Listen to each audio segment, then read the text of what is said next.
Good evening everyone, welcome to round 3 of the Australian Endurance E-Championship live from Spa this evening.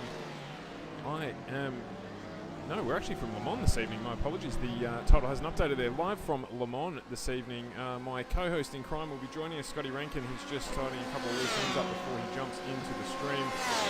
And we're here tonight for a 2-hour race at the famous LeMan track, and it's going to be a big race. We've had a lot of changes to the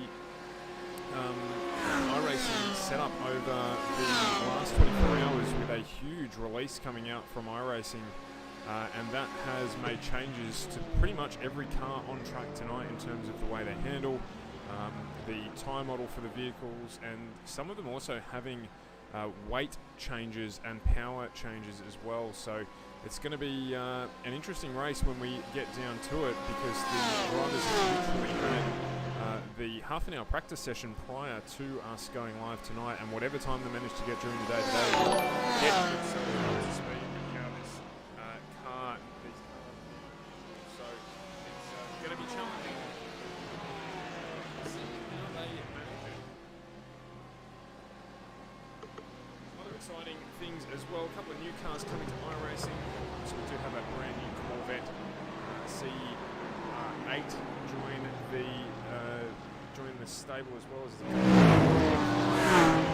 may well make an appearance in our season next season. So that one is a GTE car. Took it for a quick spin around Spa this evening, and I can tell you what, it is a fantastic car. It handles extremely well, and very excited to see who decides to jump across to that during our season next year. So lots of changes coming.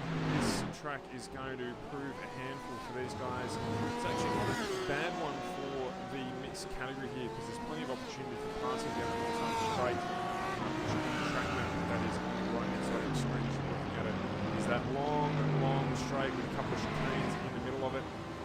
We've got a couple of basically the bottom section of the track, as you're looking at it, is the more technical section of the track. But if you get those chicanes wrong on the north straight, if you get your braking markers wrong, or are not too used to the draft, it can certainly lead you to come off track there and pop the penalty that you've got going down the straight there. So plenty to watch tonight. I can tell you as well that we've got together the team leads for the season so far. We'll go through those as well once Scotty jumps into the booth.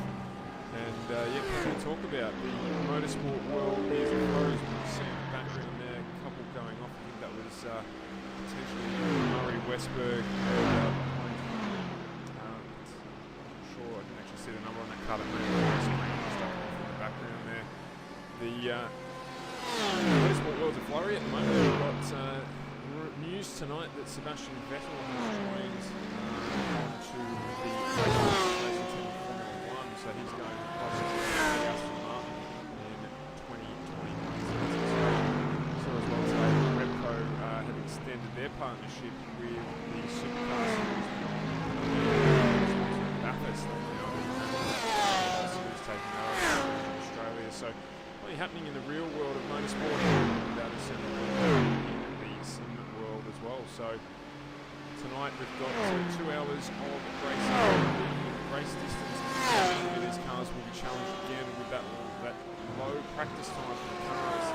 The drivers there not having enough time probably to work out if there's any real effect on them as well. So guys are just saying you can't. Yeah, Stuart, on Discord, you're actually coming through an alternative mic. So Stuart's there. Evening, guys. Stuart actually said that I'm trying to deal with some issues at the moment. So, look, the update to iRacing does cause some issues for some of us. Unfortunately, I'm one of those affected. Stuart's in the process of fixing his microphone. We'll grab it there in a moment when he's available. But welcome to the Australian Endurance E-Championships live from Le Mans. We've moved into our qualifying session already, and the drivers are out on the circuit to get the start of what serves as one of the longest laps in world motorsport. That's right, it's the Le Mans Circuit de la Salle. also known as the 24-hour circuit. So that's what we're in the mix of at the moment. Stuart, are you over there for me? I'm hoping that I'm back. Are you? Oh, mate, you sound like much more high definition than you did before. So I've got faith. It's doesn't matter how much testing we do these things just after updates from the iRacing community, it always manages to trip us up there. So apologies for that. Thanks very much for letting us know that we're having some sound issues there. From our side, it all looked good, but obviously clearly not sounding that great. So thanks, Nathaniel, and thanks, Maddie, as well for letting us know so we could get that fixed. Well, that's a shame because I said probably some of the most outrageous, bold statement calls that I've ever made in my short commentary career, and I'm not sure that I can repeat them all. So we'll have to start afresh.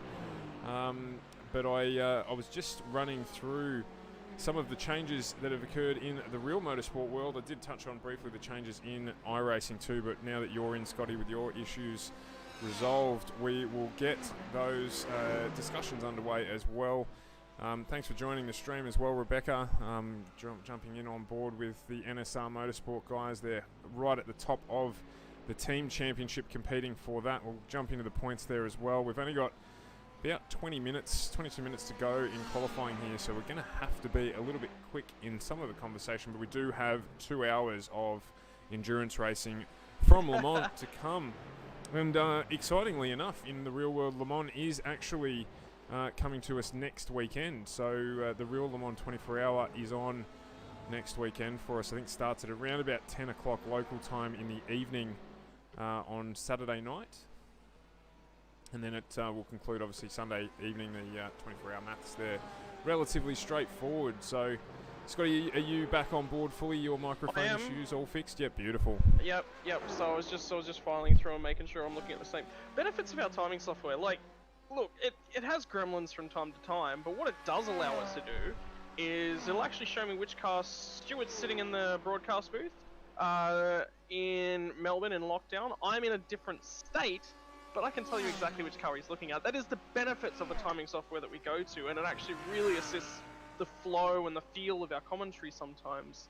I was actually just taking a quick look through the grid. A really, really good friend of mine has actually joined in the lobby by the name of Jordan Malcolm. Now, Jordan and I ended up winning 3 hours of Imola a couple weeks ago, so I know that he's quick, and I know that he's consistent. I also know that he did turn laps here a couple weeks ago when the Circuit de la Sarthe was here. I think it was the VRS GT class, so actually it might have been IMSA.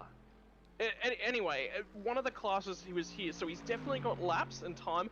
I don't know if he's got the number of laps and number of time, but the car livery that he's actually using is the racing team that I normally run with, which is Blue Shell Academy.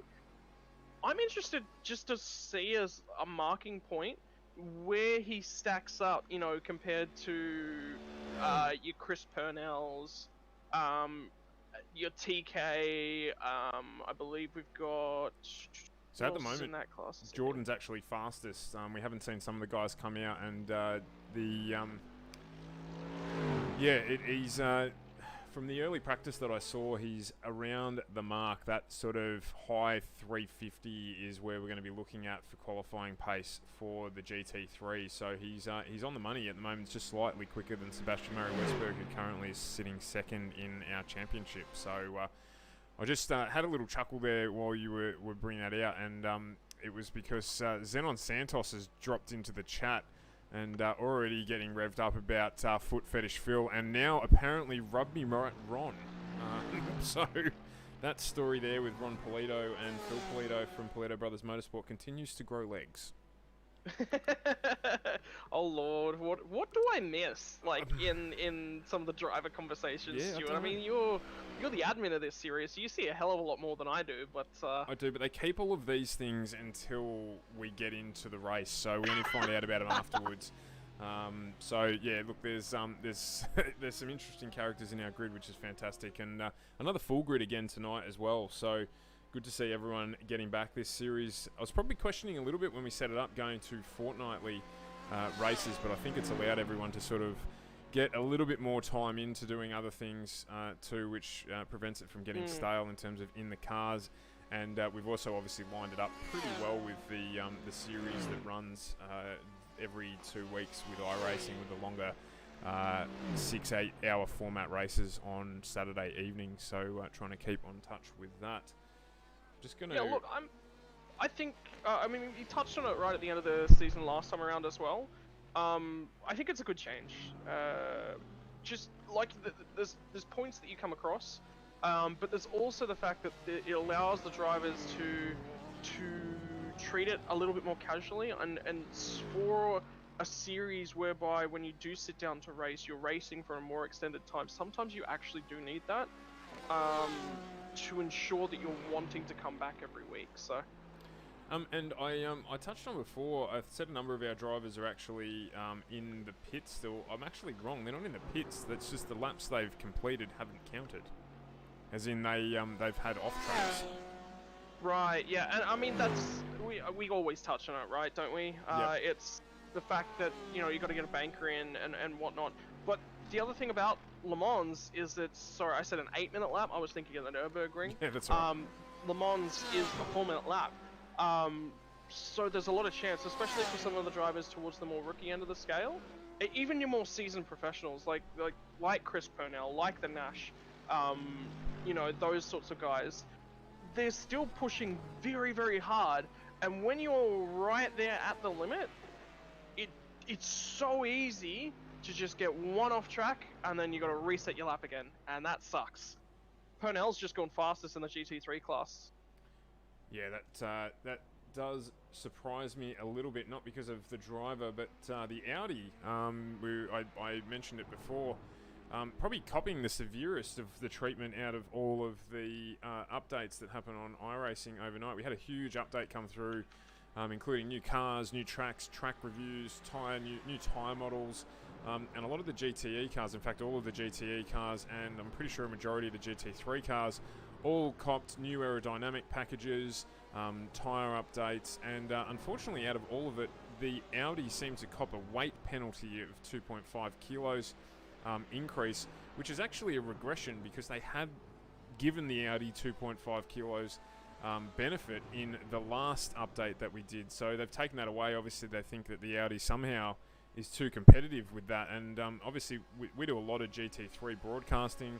The BMW is the car for mine as far as parity goes. That's the one that's probably slightly out of sync with all the rest of the cars, and I was really surprised to see that the Audi copped a penalty at all. I don't think that it's the fastest car necessarily in the GT3 field, so we'll see what comes of that. It's interesting, especially when we see a lot of our more GT3 heavy styled classes, whereby the BMW is the most popular of the cars. It could be an engine note thing. Like, for me, the BMW and the Audi are much less. They're very, very similar. It's just sort of different styles of car, and whether or not some drivers just prefer the shorter nose, because the Audi's not quite as heavy on the front end, and the other thing is the damage model could be better on the Audi as well, which could lead a lot of drivers in that direction. I'm actually just looking. I kind of really want to have a look at the balance of power updates directly so I can read through them, because I haven't had a chance to review them myself yet. Well, while you do that, I will talk as well about, I would say what's going to be an entrant into our series next season, which is the new Corvette. I managed to get in time to just turn a couple of laps in it before we jumped in tonight, and it's a very impressive car. It's really well balanced. Turn in on it's fantastic, and this is on a baseline setting, so this is effectively, if we bought the car from the factory, this is how they deliver it to us so that we could, you know, attune the car for the track that we're going to. And even with incorrect gearing, I was testing it at Spa. It's a very impressive car. It's going to be really competitive. It reminds me a lot of the car that's on screen now, the M8 BMW, in terms of how stable it is and how easy it is to get in and drive. So I haven't made any decisions yet, but certainly looking at the category as it sits now, we'll introduce that in place of the now a little bit dated Ford GT, and I guarantee you there's going to be a lot of drivers jump on board with that as they get in and get time to test that car. It's going to be really competitive, which reflects the real world. That car has basically cleaned up whatever racing there has been this year in the GTE class, and be very surprised if it's not extremely competitive again at Le Mans next weekend. So some really exciting changes in the sim world, and only going to stand to help improve this category as we get into next year. So excited to see that. And the upgrades they've made in terms of aero packages will also help these cars. The reports that I'm getting back early from the drivers are that they're a little bit easier to drive and more stable. A big complaint that a lot of people had. It was very easy to over-rotate these cars, so by that turn in and the back of the car would easily flick around behind you. So some of those changes bringing advantage to the drivers, and they'll be getting the benefit of that over the next 2 hours, albeit probably not as comfortably as they would if they had more time to test it. Okay, so I did look into the balance of power changes because I'm looking for specific numbers. The Audi's minimum weight got increased by 2.5 kilos. So I thought 15 kilos, man, that's excessive. But it was only 2.5. That's what I said. Oh, was it? Yeah. Okay. No, because they gave it 2.5 kilos benefit last time, and they've just taken it back away.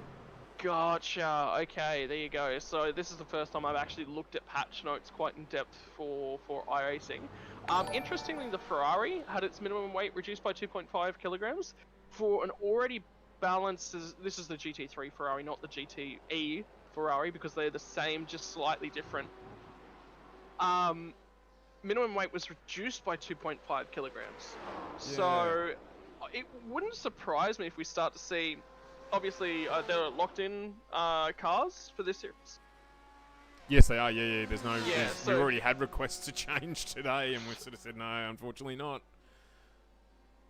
So it wouldn't surprise me to see that the Ferrari, especially, just sort of surge in its performance. The McLaren received no changes. The BMW received no changes. Aerodynamic downforce of the Mercedes increased slightly, so this is going to be... Now, whether or not we are going to see just an increase in downforce and no drag penalties applied, I'm not sure. I would assume so, but tonight's going to be a really, really good testing for that, because if you see all of a sudden the Mercedes just start to fall really away in a straight line, that'll be a very indicative of the Mercedes' new package in aerodynamics. Consequently, though, it will be one of the more stable cars through not only through the Porsche curves, and then I believe it's also the Chevrolet, the Corvette curves, as well as the Ford chicane Dunlop curve. Yeah.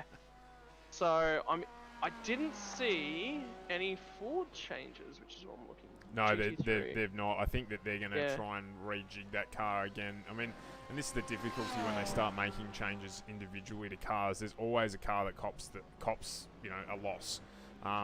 We were talking only earlier in the week about the GT, the Ford, albeit in the GT3 category. And that car really needs some help, because it's not that competitive. It's not that easy to drive. Not that the car should be easy to drive, but it doesn't drive like a car that a manufacturer would keep pursuing. It's very difficult to tune. It's very difficult to extract pace out of. So, I was expecting to see some changes there as well to try and bring the group together, but it just hasn't happened. One of the cars I'm actually looking at, obviously because it's one of the more popular cars in the field, is actually the Porsche 911 RSR. So it's received an updated tyre model. The aerodynamics on it have been completely reworked, which you were mentioning when I believe your microphone wasn't working. Yep. You could hear me, no one else could. Yeah, so I could hear you. You actually had something really interesting to say about that. It's now actually got an aerodynamic balance calculator, which will be included in the garage. The drivers will have had a bit of the day to work with that, but with a lot of these drivers obviously being at work and things, they wouldn't have had much of an opportunity to play around with how that's working. What I'm really interested by is the adjustable brake master cylinder sizes. That's really going to give the drivers the opportunity to really adjust and fine-tune that braking style and braking feel. They've also had packer heights and bump rubbers adjusted to control further bottoming out. And then obviously baseline setups have been tweaked on those as well. So, interesting. Yeah, it was a big change. Interesting to note with the Bathurst 1000 coming up as well, brake parameters for both the supercars Ford Mustang and the ZB Commodore have been adjusted. That's the only tweaks for those cars, because those cars are basically identical. You can install a Holden setup on the Ford and it works perfectly fine. So that's the extent that those cars you won't see any balance changes related to those cars. You may see some tweaks to the way that they handle, which is what they look like they've done here. So there's a whole bunch of new content that's released. It's an awesome time to be getting into iRacing if you're thinking about it. Tire rubber. Ooh. Rubber properties have been changed for a lot of the oval cars. That's intriguing.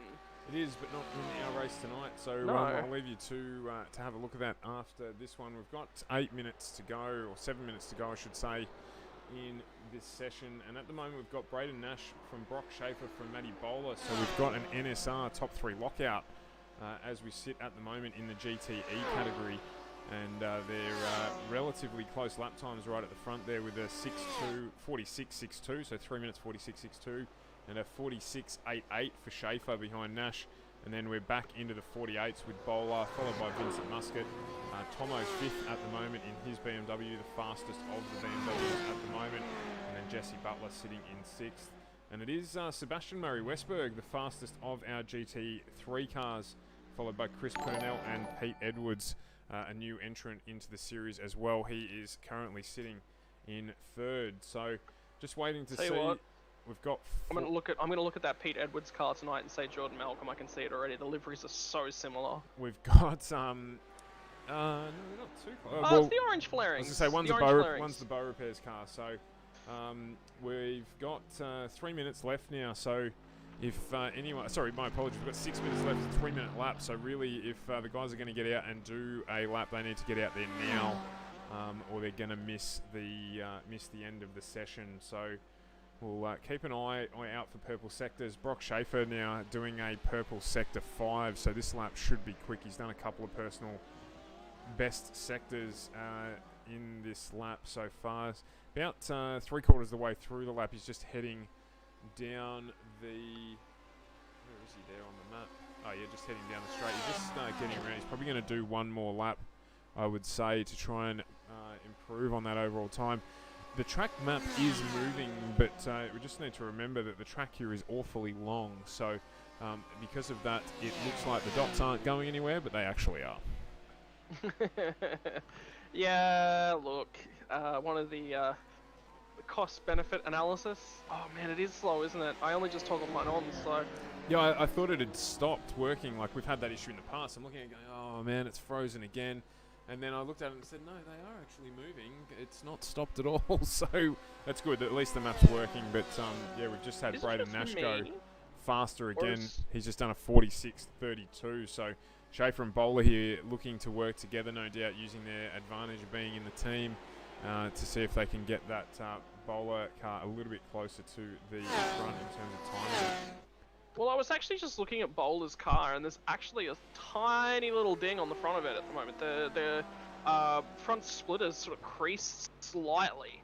So I'm not sure how that's been caused, but that'll definitely impact lap pace for him. But he hasn't really got much of an option in terms of time to get in, time to get back out, and time to get on with the job. So interesting to see whether that affects things. Sebastian Murray Westberg out on track at the moment as well. He is currently fastest in the GT3 category and looking to improve on that lap time at the moment. He's got a couple of green sectors here as he approaches the end of the lap, coming up to the last couple of chicanes here. I think he's heading into the Porsche curves now. Say, this is Porsche curves, and then he's just got the GT chicane to go before he completes the lap. So sit on board with him here, see if he can improve that time.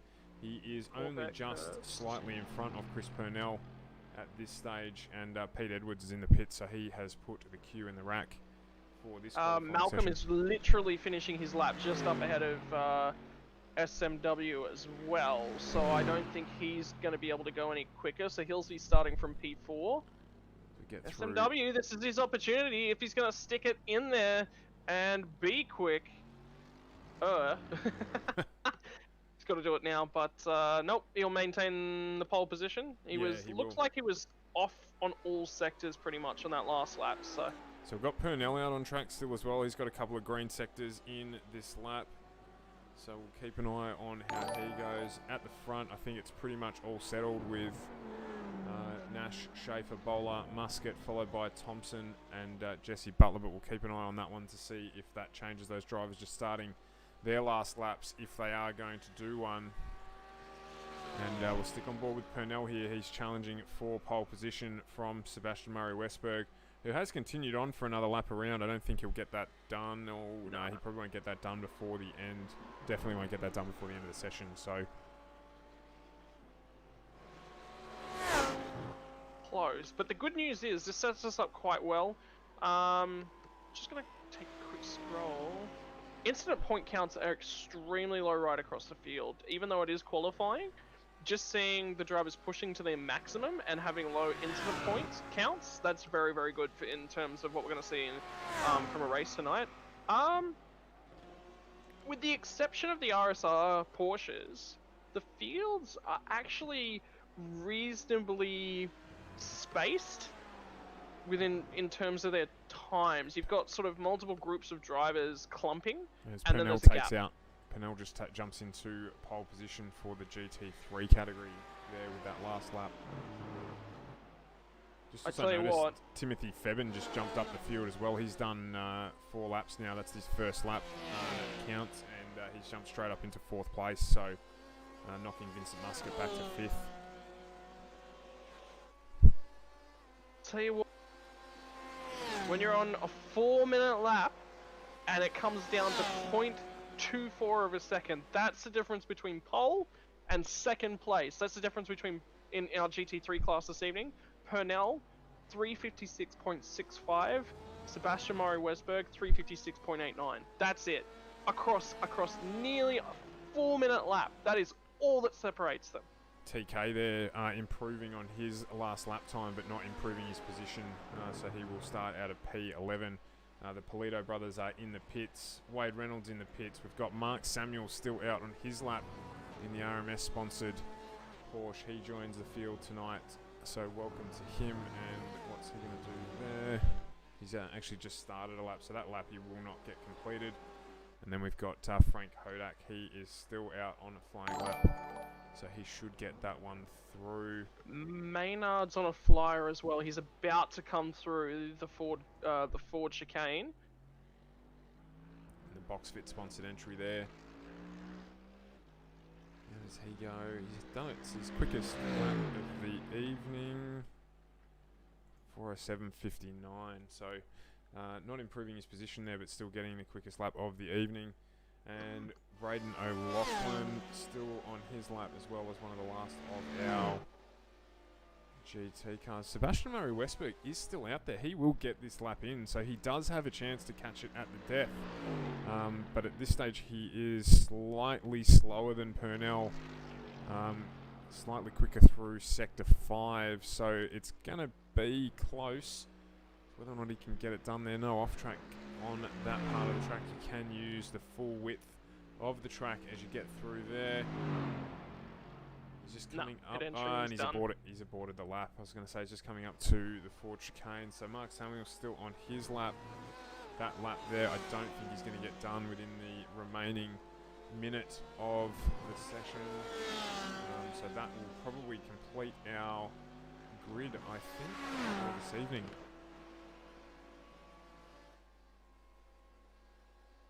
I'm still showing, we've actually got 4 minutes or so left for the drivers to complete their current lap. Yeah, it does have the extended. Because it's a longer lap, yeah, of course. Okay, so he will get that through then. So we'll jump on board with, we're on board with TK here. He's just ahead of Mark Samuel. And we've also got Mark Gibson out on track as well. They're all within, you can sort of see them all down the straight there. Yeah, that's it. Gibson's the last car that's actually completing his lap at the moment, so... Braden O'Loughlin's out there. Chris Purnell's still doing a lap as well. He's 3/4 way around the track, but he is safely in P1 before the start of this race at the head of the GT3 field. So, barring a miracle. Well, Murray-Westberg's in the pits, and yeah, we've got to wait and see if Braden O'Loughlin can get up there. So, a couple of new liveries tonight as well. The drivers have been busy in the couple of weeks that we've been away from the Endurance Series. A few drivers actually, the Audis seems to be struggling this evening. Because Yeah, Purnell's the only one that's been able to put any sort of pace out of that car. So whether or not it's with a 4-minute lap, making yourself conscious and quick at all available braking markers could be an issue. And Purnell the only one with the ability to pull that off in the Artie this evening. Yeah, we do, Hutto. We do have an option. Hutto's just asked if we've got an option to display the vertical leaderboard. We do have an option to do that. We just tend to find that we get better coverage of all the cars. Because there's so many cars running in the field, we generally tend to see a better result out of running the ticker across the top of the screen. So if there's anyone you want us to highlight particularly, I can't remember because you were with us during our coverage a couple of weeks ago. If there's anyone you really want us to make sure we keep an eye on, let us know. We'll make sure we get plenty of coverage across the evening for you. We're working on a new overall setup for our streaming that we'll bring out at hopefully in a couple of races' time, which will include our ability to actually bring that up, but it's not properly set up for the way we stream at the moment. So I think that's everyone. That's it. All the way through. So we'll just wait for this to tick over, and that will mean we can bring the grid to you. Just touching on that as well, Hutto, there's some updates coming from our provider too that that will make that picture look a lot better as well in terms of just some changes to actually make it a lot closer to Formula One. So when you ask about the Formula One setup, yeah, there's definitely some good stuff coming there as well.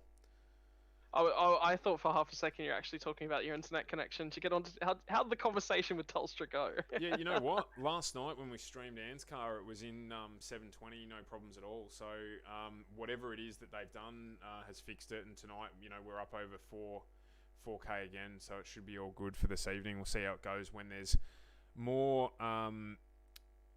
data coming through. But yeah, we found out it was actually an upload restriction from Telstra at my home streaming setup. You're kidding. Rather than when we were at work at the studio doing it. So at least we got to the bottom of it. Look, sometimes it's those... I mean, look, I've had housemates actually limit my connection just to annoy me. So at least it wasn't that. Thanks, I'm Darren. so glad. Welcome to the call, mate. We're certainly looking forward to it, particularly with the batch of NSR cars running and taking out the top 3 positions. Look, it's a phenomenal performance from them again, but can they get Timothy Fabian up another second? Can we see a real battle on for that lead? Look, I mean, we've got 2 hours. We've got 2 hours, and we've got nearly 4-minute laps tonight. So, all right, well, the benefits of that lap traffic isn't anywhere near as much of an issue, which I kind of like, because normally it's about traffic management at a regular circuit when you're doing an endurance race. 95% of the race turns into this real traffic management as well as pace and gap management. So it's not about necessarily pushing to your utmost for as long as you possibly can. It's more about managing the overall aspects of your stint and where you want to apply your risk factors too. So when you come to one of these more iconic locations like Nürburgring, like LeMan, it's and another one actually being Spa, whereby traffic becomes less of an issue. It's really, really good because all of a sudden you just get to see the drivers focus on what's in front of them. Yeah. Well, we better get through the grid before we get too far along as the cars are out on the track here. So, as I mentioned just before, we've got Nash, Schaefer and Bowler in an NSR top 3 lockout, followed by Timothy Fabian. Jason Muscat in 5th with Tomo, Jeff W. Thomas taking out 6th. Mark Gibson followed by Jesse Butler, Martin Lofthouse and Todd Gibson rounding out the top 10. We've got Henry Thomas Kirker taking out 11th position. Ron Polito in 12th. And we do grid up here in our GTE and GT3 field split.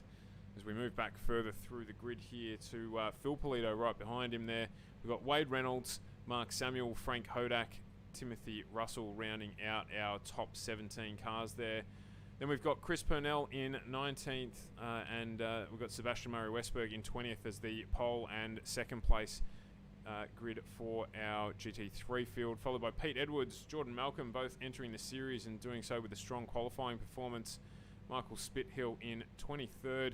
We've got Reese Grant in 24th place as we head through to the rear of the field, followed by Luke Trahair, Braden O'Loughlin, David Johnson, Reese Ashmore, and we've got Joshua Maynard bringing up the back of the field there. So they'll head around here. The way this happens is we have the GTEs go on green, and the GT3s, you'll notice there's a gap developing there. They hold for 5 seconds, and then they'll take off and get on with the race when the leaders cross the start-finish line. We do it deliberately so there is a gap, because there is a gap in pace between these two cars.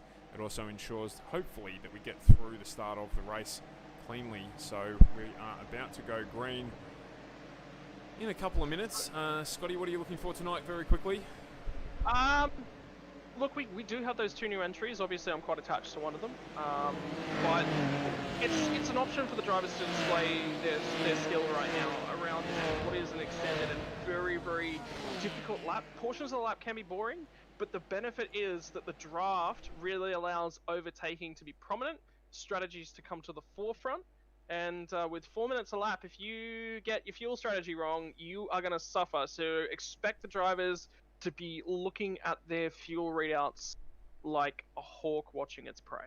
And doesn't that look amazing with those 3 NSR boys right at the front of the field there? Just a small little, would you call it a sea of green, a patch of green, making its way around the course here, and still one of my favourite liveries, that car. I don't know what it is. I'm not normally a fan of green, but that colour, it works really well on the car, so it's looking fantastic there. As we just right on board with the blimp here, wanting to get a good capture on the field. We're just waiting for the safety car to pull off. We'll expect that to happen in a matter of moments. There he goes there. We're about to get underway. Scotty, I tell you what, the Porsche patch of perfection makes a bolt for it, but I think Nash is... sorry, not Nash. Oh, there's been... I think that's Bowler that's binned it in the first corner. This is exactly why you separate the fields, so that drivers can have their accidents and get away with them before the GT3 field makes their way down and through. So it is going to be 2 out of the 3 NSR Porsches leading us away for the first time under the Dunlop Bridge. Not sure what happened there. It looked like maybe a wheel got dropped off in the dirt, and we had a spin. So that's not a great start there as we jump on board with the GT3 field as they get underway. And as you mentioned there, fortunately, that's got clear. Wow, there's 2, 3 cars there really getting loose under brakes, and the teammates collide. That will not be ideal. That won't be the start that those boys will be looking for in the Redback race team. Pete Edwards there, unfortunately, coming a cropper on turn 1. So a little bit of action to start the race off there. Not definitely what any of those drivers would have been looking for in the start of this race. As we'll leave Chris Purnell for the moment, jump back on board at the front of the field here, where it is Nash and Schaefer who are trying to break away from the pack. Timothy Fevin about half a second back down the road behind them. And then we've got Mark Gibson, Tomo in 5th with Jesse Butler in 6th. Gibson 7th. You can see him at the back there with Lofthouse just behind him. TK coming through. Ron Polito, Mark Samuels towards the back there as well. So looks like after that little early scuffle there, you can see the NSR boys just trying to make a break for it and work together to do so. I tell you what, Braden O'Loughlin looks like he's already towed it back to pit lane, so caught up in things off the start. That's a horrific start and horrific entry for him to the series. Sebastian Murray Westberg has had an issue as well, so you're going to see Malcolm promoted up to 3rd in the GT3 field. Yeah, I think that is a Seb was the victim there of the slide on the start from his teammate, so he'll be wanting to work hard. Look, we've got 2 hours, so it's, you know what, still circulating. There's a tiny little bit of damage on that car, but still out there running, and obviously one of the quicker drivers, so we'll watch for him to move his way through the field. I'd say it puts him super out of sequence if we were to see him come in and use a fast repair. But whether or not he might go 15 minutes into the race and grab a fast repair then and just sort of offset himself a little bit on strategy, maybe look to not require any fuel saving whatsoever, and that means he can just get the head down, pin the ears back, and push, push, push. Like you mentioned, it's a long race, it's a long lap, there's opportunities here, but I think this is one of those circuits that you really cannot afford to have any aero damage really affecting your straight line performance. You kind of got to have the car in its peak possible drag profile, so that's how the cars are normally set up.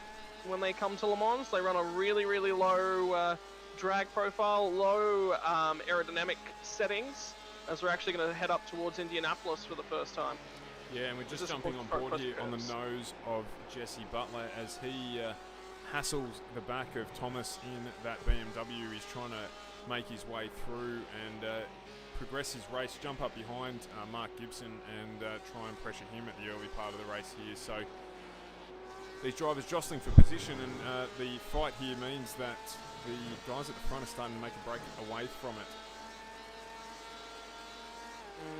Yeah, so that's really going to continue to play. Whoa, who was that we just lost? Oh! That was Gibson, and we had just a drive, an avoidance, we should say, from Jesse Butler there as well, just to make sure that he didn't end up cleaning up the back of Jeff Thomas. That was actually good driving from Jesse just to avoid the incident there. He'll probably get a slowdown penalty issued to him by iRacing, which is why you can see him there just pulling over the side, but very good preventative driving from him there to make sure that he didn't end up wrecking his own race and someone else's in the process. Yeah, look, and they are scrambling for positions and scrambling to be the one who can really pull away down the Mulsanne straight if they get that good run early. None of the guys able to settle right in at the moment. It is scramble.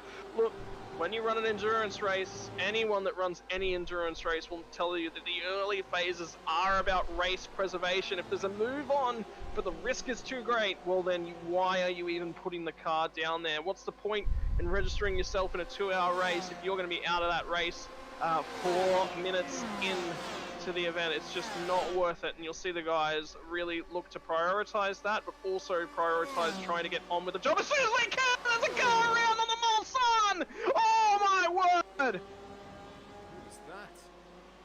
That was Gibson. It was Mark Gibson. And it was his teammate that was pushing him. I think they were going for a little bit of a bump draft.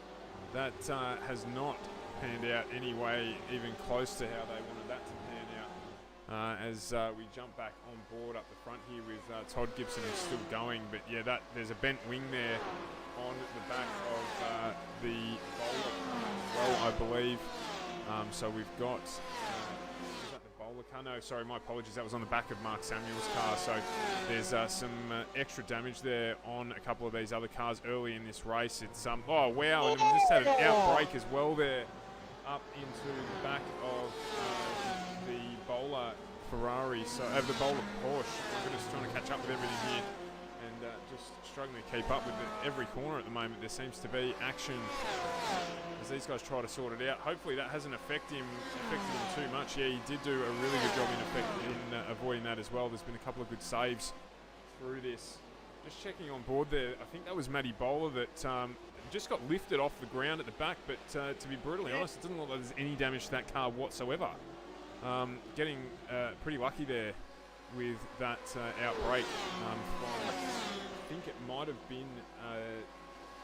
was it Gibson? It was Todd Gibson, I think. Yeah, I think it was Todd Gibson. I don't know, the Gibson guys have changed their liveries this week, so it's just a little bit... just adjusting the eyes to it, to be brutally honest.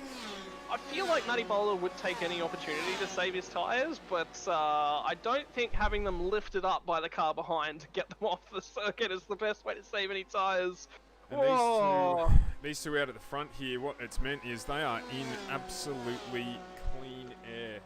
They're 10 seconds up the road already from Jeff Thomas in third. Thomas being put under pressure by Timothy Febin and Martin Lofthouse. So this is playing out really well for Braden Nash and his aspirations to take out this championship. We do know from the past that Brock often jests that he saves all the fuel and Braden spends it. So watch out for a little bit of that this evening as they work together to progress their team championship as well. That's what I was thinking as well, just in the back of my mind. We might actually see them go on to alternative strategies just to cover the other cars off. That way, look, if something... They've got enough pace in the cars, they should be out in front, but if somebody magically manages to find a rabbit in the strategy hat, then they're just sort of covered off, and Schaefer won't mind running in behind Nash. Like you said, saves the fuel so that Nash can burn it. Well, Nash is punching an awful big hole in the air. Purnell's managed to put a little bit of a gap up the road. What's happened to Malcolm there as well? He was right up in the thick of things, and he's not anymore. He had a slide earlier on, and what that's meant as well is Reece Grant's managed to move his way up into second spot, but he's being harassed at the moment by Michael Spithill in one of those Ferraris that you did discuss when we were having a look at the parity adjustments there as well. So Reece Grant going to have to be a little smart here in what he does, whether he decides to manage tyres and let the Ferrari go through if he is quicker, or to try and defend his position. But it's a long way to defend from here. He may be better off letting that car go and just settling into third place. He's got a gap behind him. Back to a teammate in Luke Trahair, and then Sebastian Murray-Westberg. We knew it wouldn't take him very long. He is flying through the field. As there's an issue there. Trahair stopped on the track. Was slowing on the track. He would have gotten a slowdown, I think, potentially for cutting the Ford chicane. Yeah, you picked it well. Absolutely. That's exactly what happened. So Murray-Westberg here from basically last on the grid after the start has already made his way back up to fourth. That's a very impressive drive so far. Yeah, look, right, we've gotten well, I love opening lap shenanigans, don't get me wrong, but we've gotten through that. Now the guys are just trying to put their heads down and, like I said, pin the ears back, probably the best way to go. Movers and shakers right throughout the field with a lot of that early contact. I tell you who has absolutely made the most of it is actually Mark Samuel. Matty Bowler's just managed to make his way back past Mark at this point in time.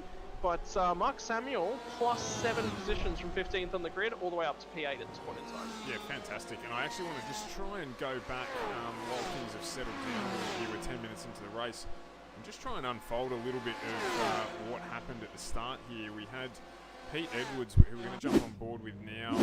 This was before on the grid lap, on the dummy lap. He must not have heard in driver's briefing about the hole. It looks like he's just taken off and driven just slightly in the back of someone at the start there. So nothing too diabolical there. Matty Bowler was pretty much the start of all of this. You can see him there on screen. He's ended up going around, and it looks like just not enough room given on the inside there for him. So that's a completely innocent incident for him. But then we ended up with this one here. We're just going to wind it back a little bit. We'll have a look here at Phil Polito and Wade Reynolds, who, again, it looks like there just may not have been enough room given at the start of the lap. Oh, Phil's actually turned in across him there. So just a few driver mistakes. Unfortunately, Frank Hodak getting caught up in that as well at the start of this one. And that resulted in a couple of damaged cars. That Porsche there looking very second-hand with a broken left-hand rear wheel. So he's gone right across the track there. And, yeah, unfortunately that has meant that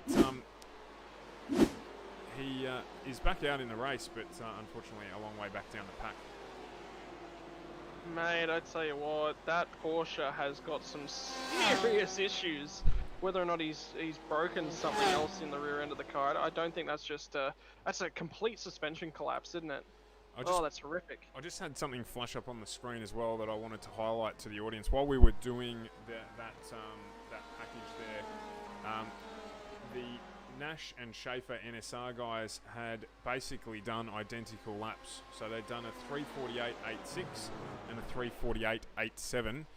Only now for Braden to go slightly faster with a 48.68. So looks like it looks like there was maybe a small slowdown there for Schaefer behind him on this lap as that gap's opened up to a second, but now a whopping 14 seconds in front of this chasing pack, led by Jeff Thomas at the moment in the fastest of our M8 BMWs. I'll tell you what, there's few and far between the BMWs, all but 2 of the... Whoa, that is a bent Porsche. That's 2 bent Porsches. Yeah, I think unfortunately... Just finishing up the lap we were on. Yeah, no, I think that unfortunately TK and Mark Gibson, they're getting involved in those accidents that we saw a little earlier on, just making their way back down to pit lane now to get that stuff addressed. So They will need to work hard for the rest of the evening to make their way back up from that. You'll see there the cars get fixed. They'll fuel up and then they'll try and run and have a shorter stint, a shorter refuel towards the end of the race.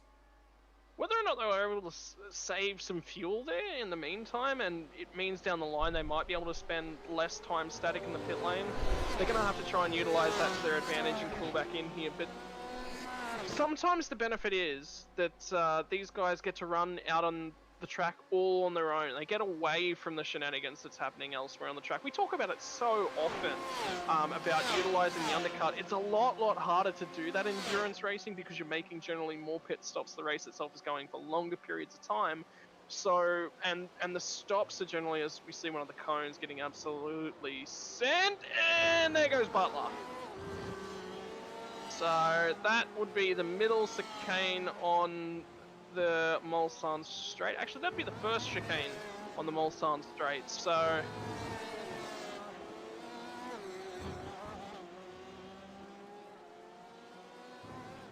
that would have been a scary moment for him. Change of, can I have 4 new tyres and a set of underwear, please, will be the message to his pit crew when he finally gets around for his scheduled stop.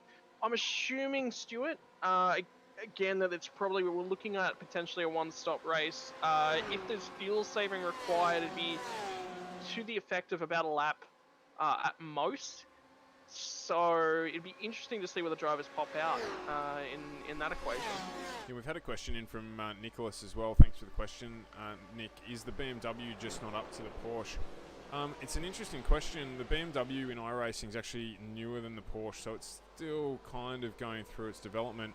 In a lot of the long format racing that I've seen or that we're involved in, the BMW actually performs really well.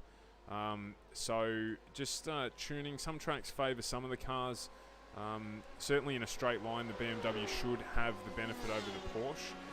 But of course, at this point in time, Tomo's not getting the benefit of any draft, so he's the one cutting the air open in front of the Porsches. He should, if he can now, be able to build a gap in front of these guys if he's quick enough to do it. So depends on the track. It can depend on the driver, but the BMWs generally perform reasonably well in the longer races. Their fuel economy is slightly better than the Porsche. Or actually, they've got a bigger tank than the Porsche, so they can run slightly longer. So yeah, it's just a matter of the driver, car and track combo as always. So no, they can hold their own in their own right. But it's just sheer weight of numbers here. Obviously in the series at the moment, there's actually only 2 BMWs and the rest of the field is Porsche. So sheer weight of numbers means it's always going to be statistically more likely that a Porsche is going to get up. Yeah, look, we did highlight in the pre-show for this evening's race as well that the BMW has actually received it's not really a balance of power adjustment. It's just more of a they're looking overall at how the cars themselves actually handle. So BMW and the Porsche both received similar updates. The updates I was actually looking at in terms of the NASCAR setups, they're actually applied to BMW. So tire damping's been increased on them to assist with making the car feel less floaty through the corners. That's what it feels like. The BMW reminds me a lot in its old handling model of actually the 87's NASCARs in feel. Like when you just jump in the car before you actually start to tune it down. So I actually like that change. It'd be interesting to see how they develop. And tonight, the update only come through last night. So this will be, for most, the practice for this event that they would have done today would be the first opportunity they've had to play around with the changes. So. Yeah, and two follow-up questions to that as well. Yeah, the guys do tune their own cars, so we don't run fixed setups at all, so everyone's able to engineer the vehicles as much as they want.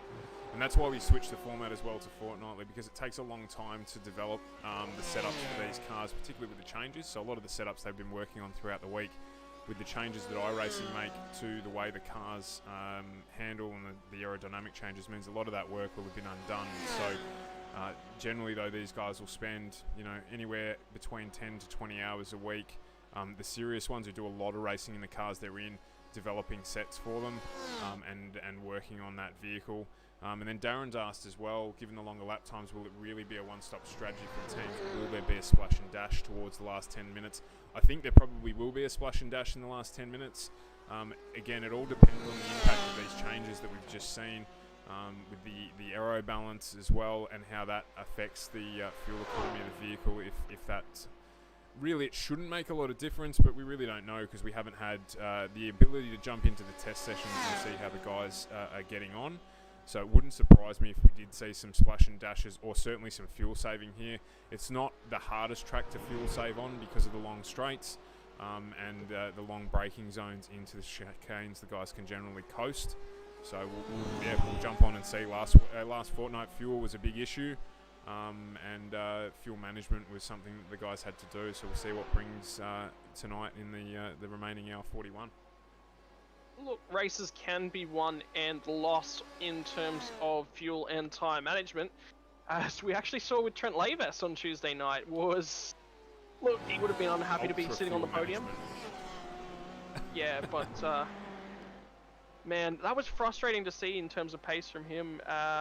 Grant so that's TK actually passing him 4 positions. There'll be no blue flag on offer here to warn TK of the approaching cars from a faster class. He would have probably got a spotter call out. Hey, we've got a car from the faster class coming up. They're actually racing us for track position. But the GT E-cars, which is the Porsche, the BMW, is that all that we run in this series? I feel like the 4 GTs in there as well. Yeah, it is. It's just no one runs it. Yeah, so they have, I believe, more turbo pressure, or just slightly increased overall horsepower, which is why you see the cars are much for muchness through the corners, but it's the straights we actually see the real benefit for the GTE cars. Important to note there as well, even with all the damage to the Gibson car that we're on board with now and to TK, because they got to drive back to the pits, they're still on the lead lap. So their night is not over by any stretch of the imagination. Reece Grant just making room there for Gibson to come through down the inside. He'll want to jump on the back and grab some draft where he can to try and pull that Audi down the straight. So they're not out of this by any stretch of the imagination whatsoever, which is good. In fact, all of our cars still on the lead lap because of the length of the lap here, so none of that early damage really affecting anyone too badly. Can I just point out, man, that Rankin guy, he's doing so poorly this evening. Yeah, unfortunately, he had to pull out to commentate. Just a consequence of the changes to iRacing from an operations perspective for us as well, so just making it terribly difficult for us to get in and actually commentate the race. I managed to find another way into it, but unfortunately not enough time for Scott to do the same thing. So technical issues ahoy for us, but that is what it is. I just like seeing my name up there in the standings. Well, mate, technically you are coming last, so it's probably not where you want to be. Can I at least have some points at the end of the night, maybe?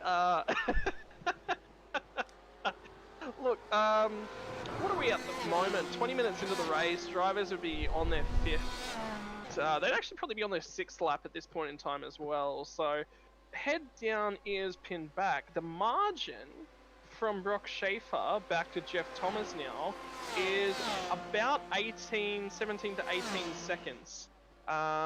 That's a lot of light flashing for Bowler on Fabian. I tell you what, he is not going to give him any room, because I believe Fabian was the reason that Bowler ended up in the barriers. Yeah, I think you might be right there. So hopefully no retribution and just some good driving, because we know Matty can do it. So we'll see how he gets through. Timothy Fabian obviously always also a very furious, serious competitor. So good to see these two next to one another, but the draft there is definitely helping Matty Bowler get through, or maybe even, dare we say, a redress from Fabian to apologise for what happened at the start of the race. Maybe. The thing that I'm looking at those Porsches and thinking from the RSR guys is that all 3 of them were massively faster than the rest of the field. I'm actually going to go ahead and look at the pull away in a straight line. They're running a lower downforce package. There's no other way that you can really think about it. It's got to be a lower downforce setting from the RSR guys. Or the NSR, sorry.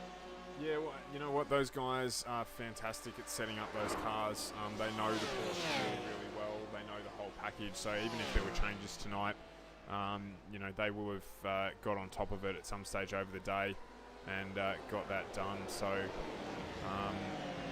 M1 cars about 7 to 8 k's down on the straight. So I'm assuming, Lee, you're talking about the M8.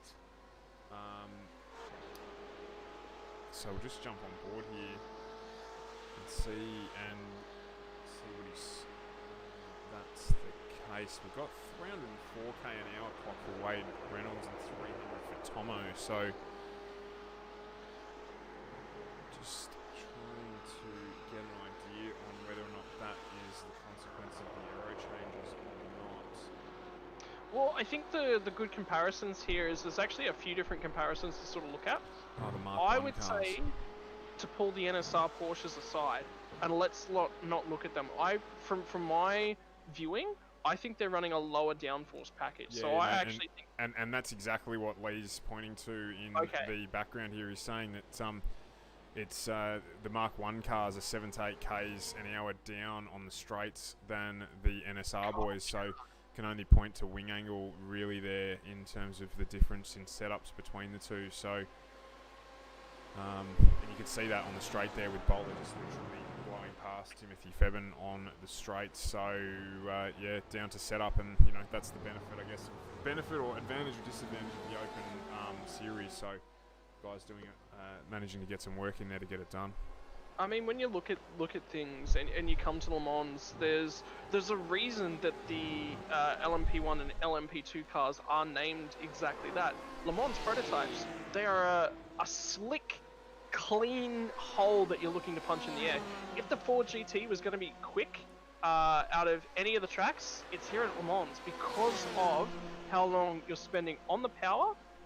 Ford versus Ferrari movie, very, very important because if you have a look at the profile and the attack profile that both of those cars create when they're punching a hole in the air, they're very low down compared to the Porsche, compared to the BMW. They're more road style going cars. They're not these sort of hyper cars that are all designed about getting low, not punching that hole and reducing just the overall front end surface area. So this is a track that you should really be seeing that, but then you go everywhere else and all of a sudden other characteristics of the car are just so much more important that the reason a lot of these drivers do select to run, you know, the BMW or the Porsche is just purely because they're a much more all-round balanced car. Coming to Le Mans week, if I was to pick a car, probably the Ford GT or the Ferrari in either of these classes. It's interesting as well. I've just noticed, having a look back down just to keep an eye on the GT3 field, we'll jump back down there for a minute to see that we've had Michael Spithill, Sebastian Murray Westberg, Pete Edwards and Josh Maynard all go through pit lane, and they did stop, particularly in the case of Spithill and Murray Westberg. They refueled, so they must be concerned about not making it to the end on the fuel that they're on in terms of a one-stop strategy, and have elected to pull in, top up, get out of the pack, and then get back on with it again. You can see Michael Spithill here on the back of Reece Ashmore, who's made room for him to go through. So they're running an alternate strategy now to the other GT3s in front of them. So we'll see how that plays out. We'll keep an eye on it over the remainder of the race. So the other thing that would be important to note for Sebastian Murray Westberg is that he did have that little bit of creasing in the front end of the car. So I'd say when he's coming to service, it wasn't necessarily a fuel. He wanted to go enough into the fuel window that there was some room in the tank to really make sure that he was topped up and he could get back out there and really sort of push and put the foot down. But he also wanted to get that quick repair out of the way and really get the car looking cleaner as soon as possible. So yeah, any damage to the front of the cars here is detrimental. With such a long straight, you have to basically have perfect aero on these things to make them as quick as they can be in a straight line. So definitely I think you're onto something there as well as far as Sebastian Murray Westberg is concerned. I mean, you want to dive into when something like that happens, you want to dive into pit lane nice and early, right? But you also want to make sure that your stop is worthwhile. Yep. And strategically, yeah, in terms of his mind and where his overall position is in the race, there would have been a few factors, and that's sort of where all of those factors would have come into it. I'm actually looking. There's a battle, I think, between the Must Stick, Ron Polito and Mark Samuel actually forming in the GTE class. Yeah, well, Jace looked like he had an off at the start there, and yeah, Darren, you're right. NSR is 1, 2, 3 as Bowler has moved past Thomas as well. So we'll just quickly jump on board there and show you that Thomas under pressure from Timothy Febben as well. We've got actually the battle is Polito, Samuels, and then Timothy Russell. So Ron Polito on the defensive at the moment, coming down here, and you're going to see here Mark Samuel looking everywhere he can for a way around, and they're both just avoiding a slowdown there, but you can see that's going to benefit Timothy Russell as he challenges now Mark Samuel for the position off my monitor for some reason for 8th position. 8th, 9th and 10th is this battle here, so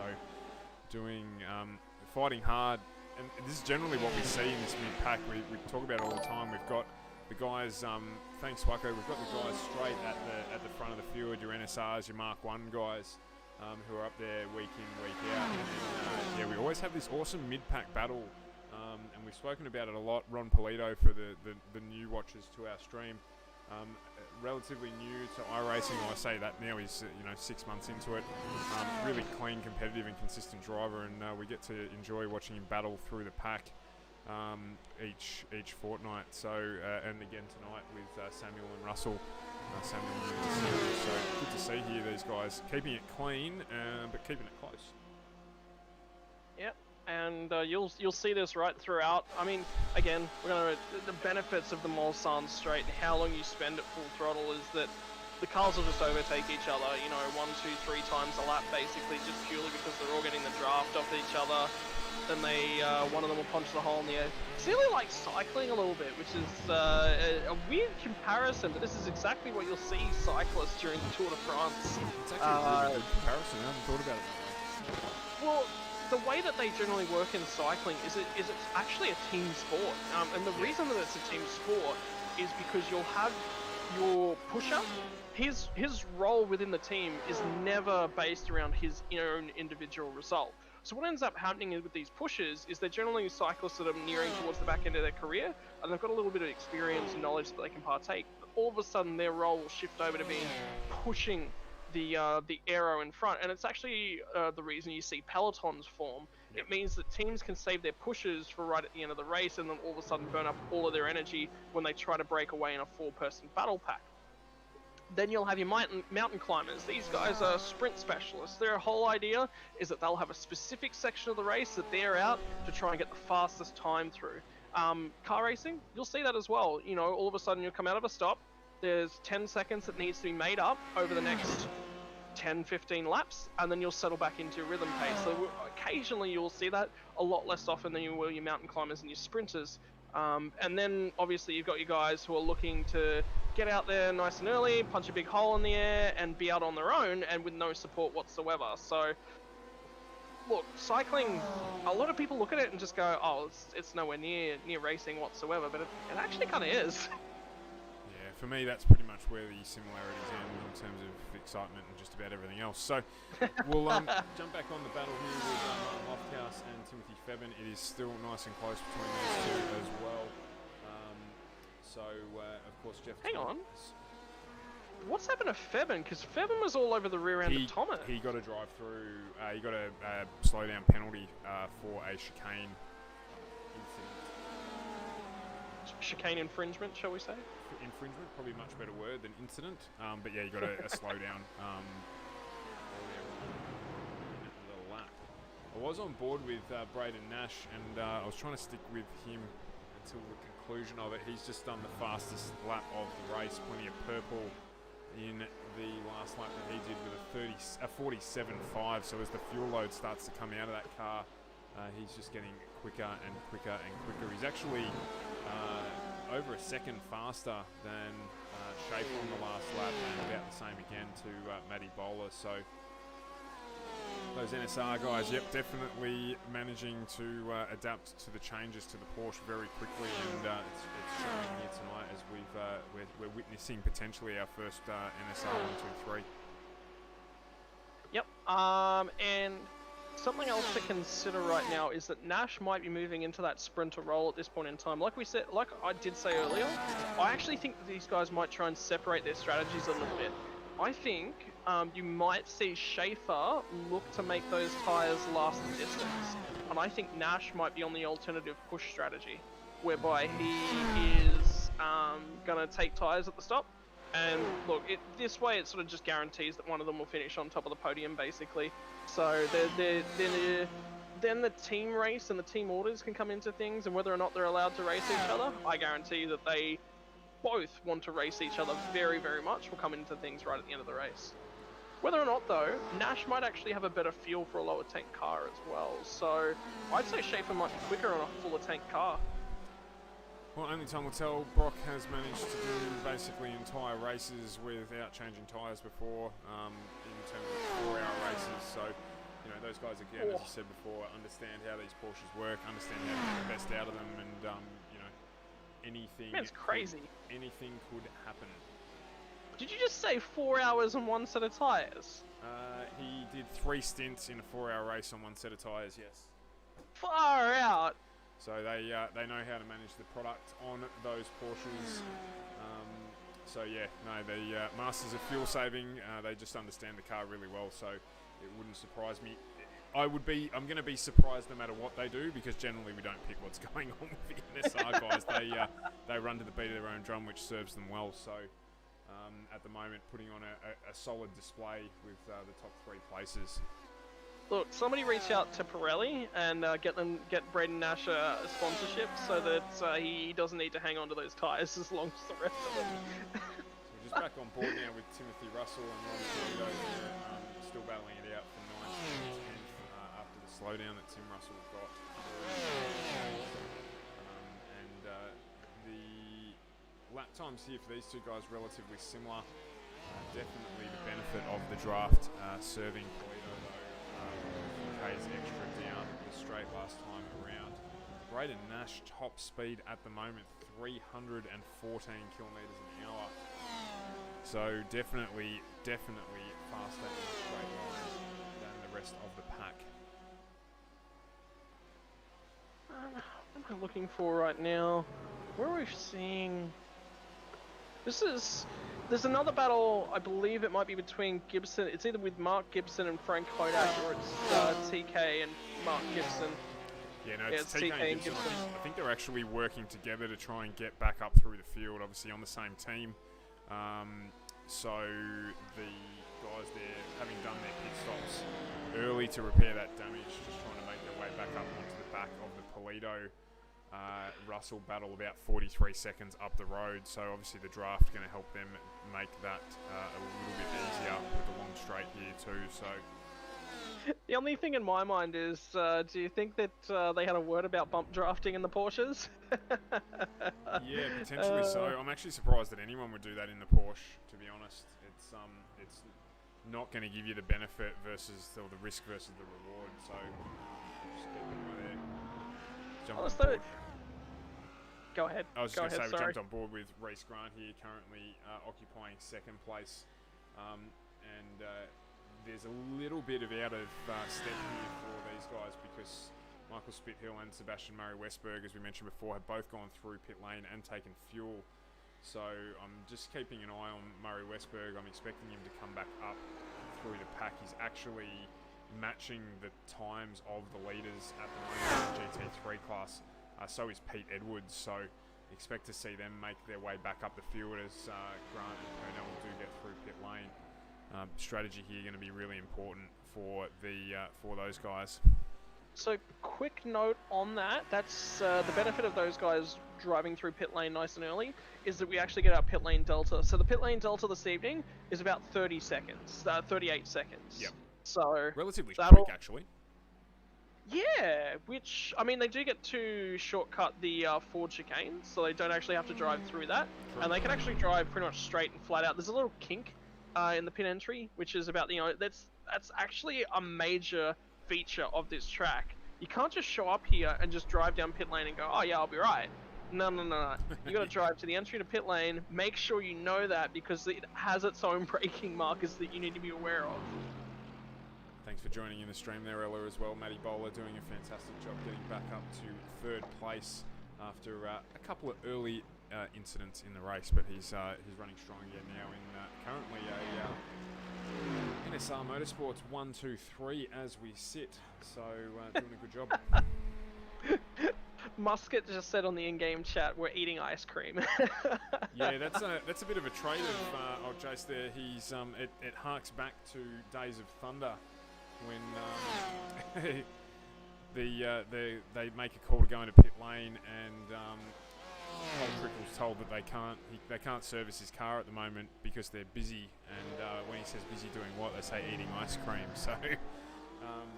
Yeah, that's one of the ones. He also does often. He does crack out some KFC style. I'll have a zinger box, please, in the longer races. So a bit of a character, Musk Stick. He does enjoy using the push to talk buttons a little bit too much. It's always good for a laugh. Oh mate, I can tell you for a fact that Jordy Malcolm's the same. Would you be sitting there and going, you're not going to believe this, but you're the fastest car on the track? And I'll go, what? You go, no, sorry. No, my bad. Just looking at the leader, not you. Oh, wow. A little bit of in-team roasting. Well, that's the part, right? When you're... What's your favourite trick for trying to keep you concentrated during endurance racing? Because that's ours, with the banter. We do the 3-hour races pretty much every weekend, and that's how we keep ourselves focused, is just a little bit of banter back and forward. And anytime you see an overtake from Geordie, I can guarantee you he's saying "see you, mate" through the headset. So yeah, there's a couple of different things. I mean, I generally solo racing, particularly in the longer format 24-hour races, when you might be doing it almost solo for an hour or two, generally just listening to music. But otherwise, I sit in the Discord channel for the team and just have the chat going on in the background. So some drivers find it distracting in the team. I prefer it. It's just white noise, and just make sure that I'm still going around and just get into that zone. So yeah, everyone's a little bit different, but that's certainly So, get your predictions in. For first time in a while, the F1s have gone to Mugello this weekend. I think it's going to be Mercedes again, but I'm hoping for another very high temperature race because they just don't like it, do they? No, and more interest for mine is the announcement today about Sebastian Vettel going to what will be Aston Martin next year. I think that's a fantastic pickup for them.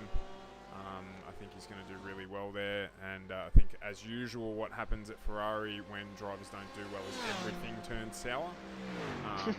So there's no doubting his quality as a driver. So he'll be a big asset to a new team or a newish team, and particularly if he can work well with a younger driver. So keen to see what happens there next year. Yeah, fingers crossed that Bottas's complaints about engine modes get heard by the FAA. I don't think they will. I think they'll still stick with things as they are. Just keeping an eye on Fabian here. A little bit of traffic management starting to play into the race, as you actually see Joshua Maynard make sure that he gets nicely out of the way from Martin Lofthouse, and then sticks his bumper right in underneath the rear wing of the BMW as early as he possibly can. Fabian and Lofthouse will make their way past the slower GT3 car in the upcoming straights, but it's all about traffic management.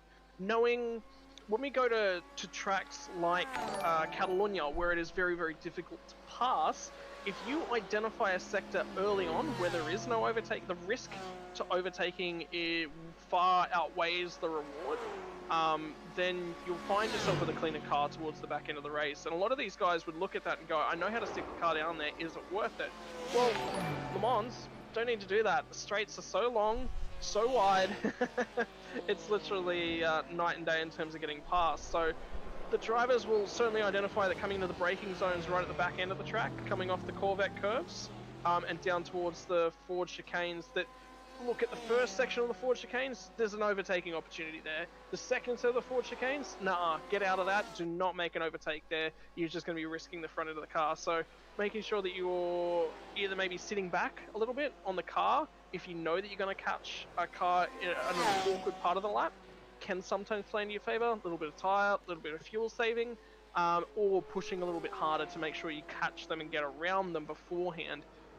Is what you can actually do from a traffic management side of things. So, Stuart, your thoughts on that one? Yeah, well, we spoke about in the driver's briefing, importantly as well, obviously the huge speed differential between these cars. looking at around about 10 seconds a lap faster in the GTEs than the GT3s. So we're very, very big on making sure that everyone understood that if they maintain their line, the GTE drivers, it was their responsibility to make their way around the other cars safely.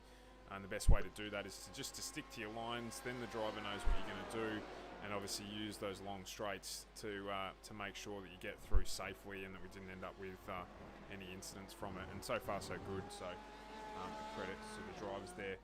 Braden Nash has just put in yet again another new fastest lap of the race. We're down to a 47.23, 3 seconds faster than Schaefer behind him, and Bowler behind him equally. So we're also getting first of our pit lane entries here. We've had Thomas and Lofthouse jump into pit lane. So we're sitting at an hour 16 to go. A little bit early, but buying into that question that we got earlier on about whether or not the guys were going to need to do a splash and dash that Darren Bowler asked us.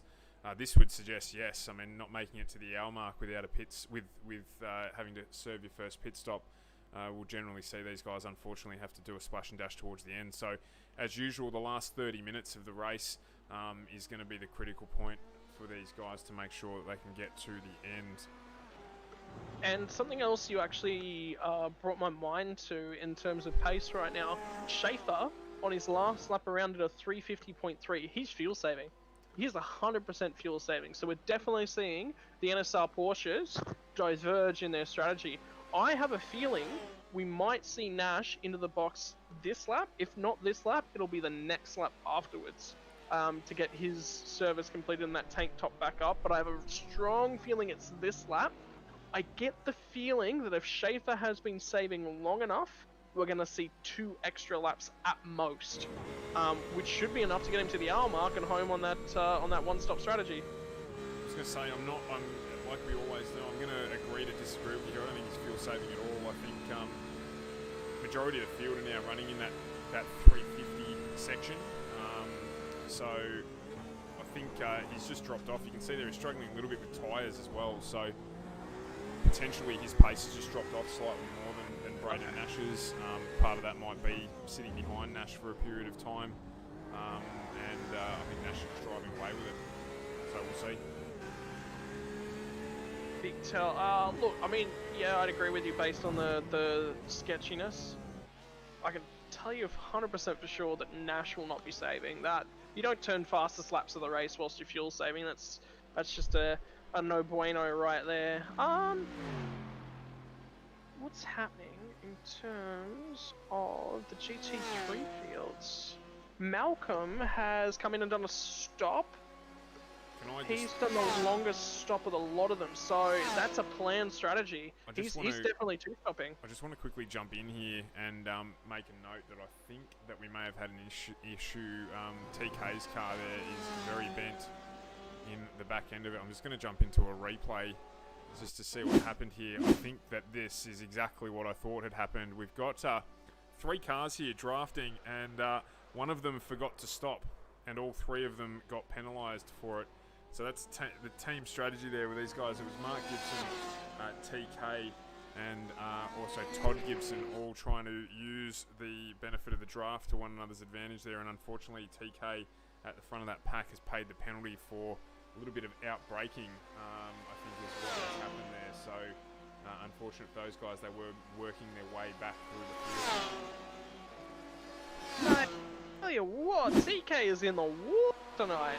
He is, yeah. He hasn't managed to get out of it. More drafting going on here again. You think that they might have learnt from the incident that just happened, but they'll be back in it together. TK really the one that needs the benefit of the draft to get back to the pits as quickly as he can with that bent wing. Otherwise, he's going to have to sit in this pack to try and keep that car as quick as possible down the straight. You can see there it's got a lot of damage on the right-hand rear corner of it. In fact, it's just not turning in at all. And he needs to get that one back to the pit lane as quickly as he can. That's steering bent. That is a bent. That's massively bent steering. It wouldn't surprise me if one of the cambers or the toe on one of these wheels is just completely bent all out of whack. And well, Thomas says, "I've done my stop. why am I on the rear end of you guys already? So he'll be aware and alert that something's happened. Yeah, I just jumped on board with him as he ran wide as well. We just had another fastest lap. Braden Nash dropping down into the 46s now, so fantastic effort from him. I want to jump on board very quickly with this man here in the background, Frank Hodak, in one of the best liveries I've seen on one of these cars. Done that himself there. He is a very creative man with sponsorship from the Ben Motorsport Park, and I want to use that as a segue into the V8 supercars that are going to be there for the next 2 weekends. Not this one coming, not the one starting tomorrow, but for the next 2 weekends following that. So going to be interesting to see how they get around. They're going to run the 2 different track formats as well, so looking forward to that when that happens. That brings up an interesting note on the topic. Whoa! Yeah, I think unfortunately that was TK coming to a conclusion on his way into pit lane. We can't quite see that on there. It hasn't brought up a notification for me to go back to either to see it because it's happened in pit lane. So I think unfortunately TK's night might be over. I think he's got one fast repair left.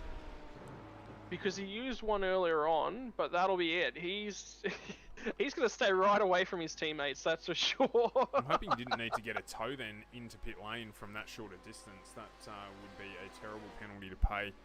As we watch here with on board with Nash again as he starts to make his way through some more of the traffic. He's actually lapped up to and including 17th position. Sebastian Murray Westberg in front of him and Dave Johnson in front of him equally. Dave doing the smart thing there in terms of race management, even though that was for position, just moving to the side and letting these guys get through. So Dave did really well in our first season in the GT3 category, finishing 4th, and a lot of that was only because of how well he managed his races and how consistent his results were. So doing the right thing again there in terms of looking at the bigger picture, not necessarily at the 100 or 200 metres of track in front of him. Yeah, he's actually going to come out 2 positions worse off at the end of everything there, but again, I think he's right. I think he's onto something. Sometimes, as a racer, your first thought, 9 times out of 10 is, I've got to defend, I've got to block, I've got to try and keep his position, or gain a position as best as I possibly can. And well, in that scenario, when the risk factor is, I'm going to end up in the wall, or I'm going to end up with my position. Look, I'm gonna take the option where I get right out of the way, let things go, and settle back on. And look, if I'm faster than the guy ahead, eventually I'm gonna find my way back past him, or whether I outsmart him in terms of strategy as well. So yeah, actually I can bring you a little bit of an update on TK. TK's actually left the server. He's had enough for the tonight. So maybe you were right. Maybe he had burned through his other fast repair as well. So. Nicholas just asked how the NSR cars are punching constant fast laps but have much better fuel economy than the other Porsches. I actually think it's down to that. I reckon they're burning less fuel because they are punching less of a hole in the air with the aero package as well. Yeah, and again, I think a lot of it tonight, Nicholas, is literally down to the change in aero package. They've just managed to adapt quicker to it than the other Porsches around them, and that's just given them that benefit. Remember, the track that we're on with such a long straight, aerodynamics, massive impact on the overall top speed of the cars, and those NSR Porsches, as it was quite rightly pointed out, are around about, what have we got, 4 or 5, nearly 6 k's an hour at the moment faster in a straight line than the Porsches of the competing teams behind them. So they've just managed to get the benefit there with such a long straight, 10 k's an hour, up to 10 k's an hour, at, down a kilometre and a half of the track is a huge advantage per lap. And I mean, the time's there to wind the cars up. The speed differences between the GT3 cars and the GTE cars is only in the space or the realm of top speeds. What are we looking at? 307 I've got for Gibson. No, he's in a Porsche. That's the wrong class. 294 for Reese Ashmore and 296 for Murray Westberg. So it's in the mid 290s. that's the faster cars. The guys that are running maybe potentially a little bit more downforce on those things. Jordan Malcolm actually just did 302 kilometers an hour, so he's clearly on the toe, I'd have to say. I don't think you'd be able to do that without the toe of somebody around you. But, No. well, look, that'd be a Mercedes. If it was a Formula 1 car, I feel like there'd be a gearbox spitting parts out the rear end of that thing, that's for sure. So we've got just over an hour left, we've got an hour 7 to go, so we're expecting to see the remainder of our GT3 and GTE cars in at around that hour mark. If they've made it that far without a pit stop, they're going to be able to make it to the end. At this stage, I'm just showing Reece Ashmore yet to make a stop in that Audi, so he is currently one of the few GT3s out, as our race leader has popped in along with second place Reece Grant in the GTE fields. So now what we're looking for, as Luke Dreher pops in as well, is where is Sebastian Murray Westbrook? He has done his splash and dash stop. He's just coming through the Ford chicanes. Was that Schaefer that just dived in as well? Now, yes it was. So the two NSR cars in as well with only 6 minutes to go. So this is where we're going to have a look. Once this all cycles through, we're still 6 minutes shy of an hour of this race to go. Murray Westberg has moved up in a second place. And what that means now, with that splash and dash that he did, he can do a shorter stop at the end, but if Purnell is going to make it through to the end of this race, he has to fuel save a whopping 6 minutes of fuel around this track, which means he has to start fuel saving now. So I don't think it's possible. I don't think it is either, but we've seen crazy things in the past, so... Well, let's have a look at his pace.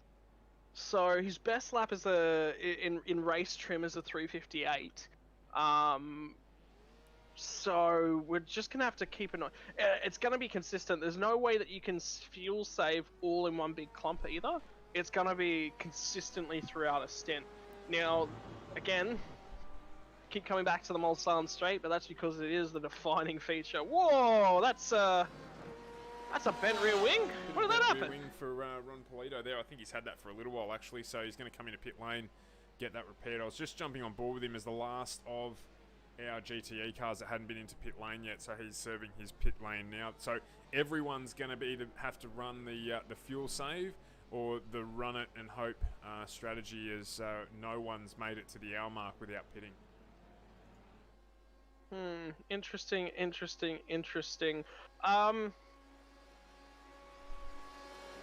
Yeah, look, I'm gonna be honest. I think we've got a splash. I like it. Don't get me wrong. I really like having a splash and dash scenario, because it's just good, right? Yeah. How much do you want to fuel save? You know, you get to make that decision. Did you want to take tires at any point? Do you really want to push? I don't think you'll see anybody take tires. The GT3 cars, if they're going to take tires, they would have taken them just now. Otherwise, it's going to be settle and carry the tires right throughout the race. Oh, man, that is a beautiful shot sometimes. Just wanted to see, so we talk about the masters of saving fuel. Schaefer's amongst the best of them. Just want to have a listen now to see if he's decided he's going to try and fuel save for the hour. So we'll just jump on board with him as he gets down. We're waiting to hear if he starts coasting as he gets towards the end of the straight here. That's a bad time for him to be saving, purely because he was getting so close to Traher. So if he is going to be fuel saving, it'll be this next segment when he's got clear track ahead of him. Keen to note as well, on the exit of that chicane on the right hand side, if you get right out and up against the wall, there's actually a little jump there that you'll hit. So drivers need to be careful. That's one of the little features of the track I need to be careful of.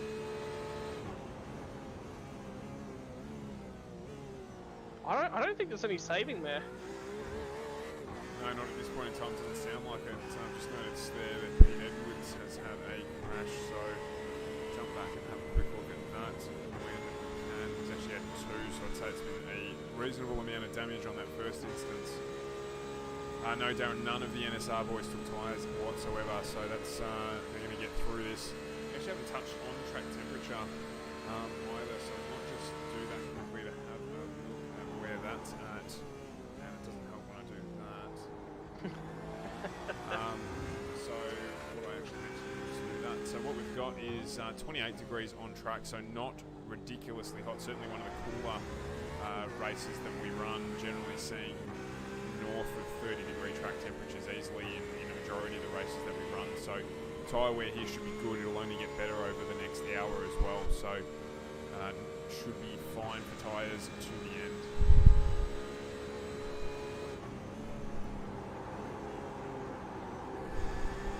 Just having a look through, Maynard ended up in an accident as well at one point, so Pete Edwards has just made his way back into the pit lane now, so both of those accidents occurring on that last lap. Just jump on with that replay there of Pete Edwards just to see if we can unleash what happened.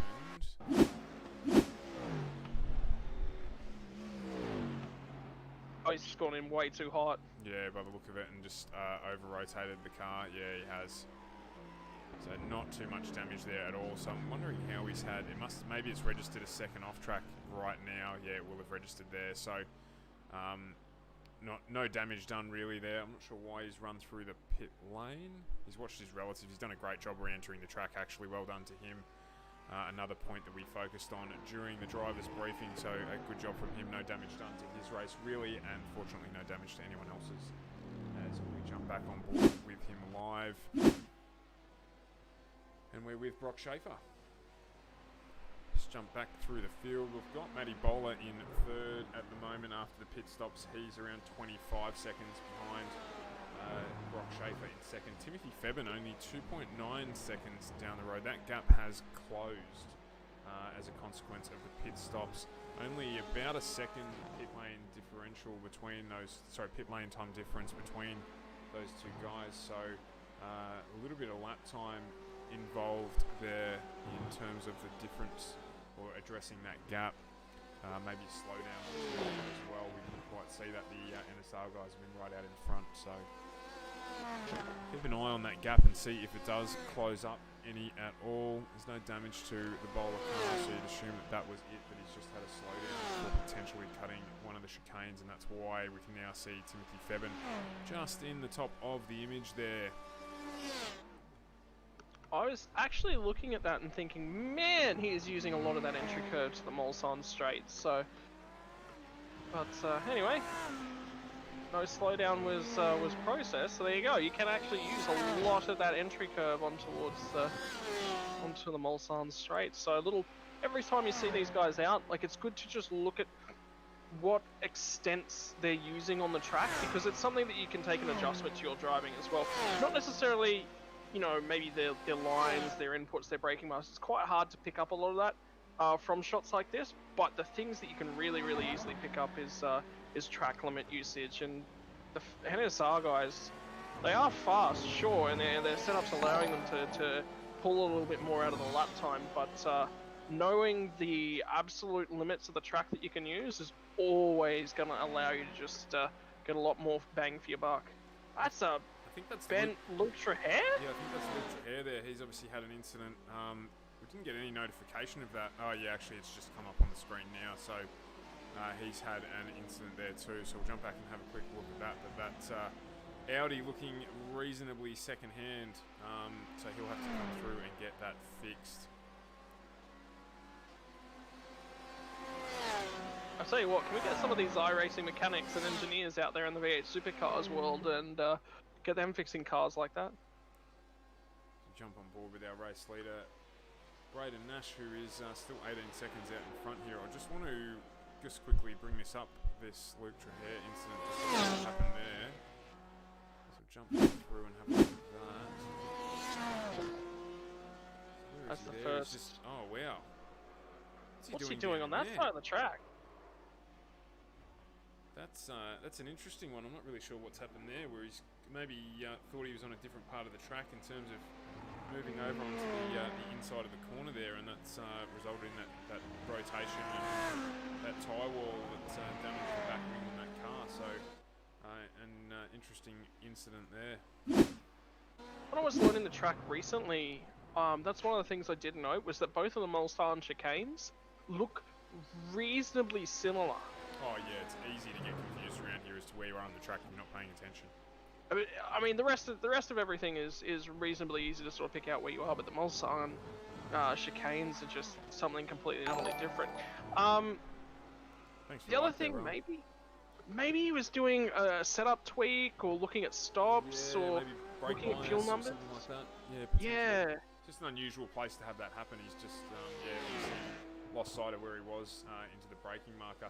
The other thing that I just really wanted to touch on is this change. What? So we're now with the leader of the GT3 category, Sebastian Murray-Westberg, who has jumped out in front of Chris Purnell. Now, this is not how they left pit lane, so I can only assume, and I was looking back here at the incident, I can only assume that Purnell perhaps has had a slowdown penalty for maybe overusing the track, and that's allowed Murray-Westberg to get through. Or is fuel saving, because Reese Grant, who is also a part of the Virtual Motorsport Mentors outfit, they're running near identical lap times. They're fuel saving. They are, absolutely. You are spot on. Let's jump on board and have a listen to that. We'll jump inside with Purnell.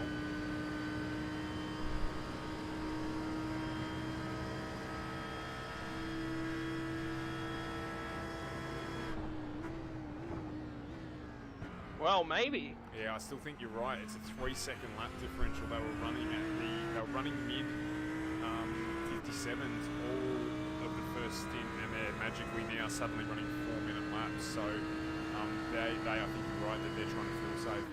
They're driving to a number. Alternatively, 100 litres of fuel is a lot of fuel. So it could be that, and the differential here is that SMW is actually at the back end of his stint now, so that we could actually be seeing the fuel weight differential between the two cars.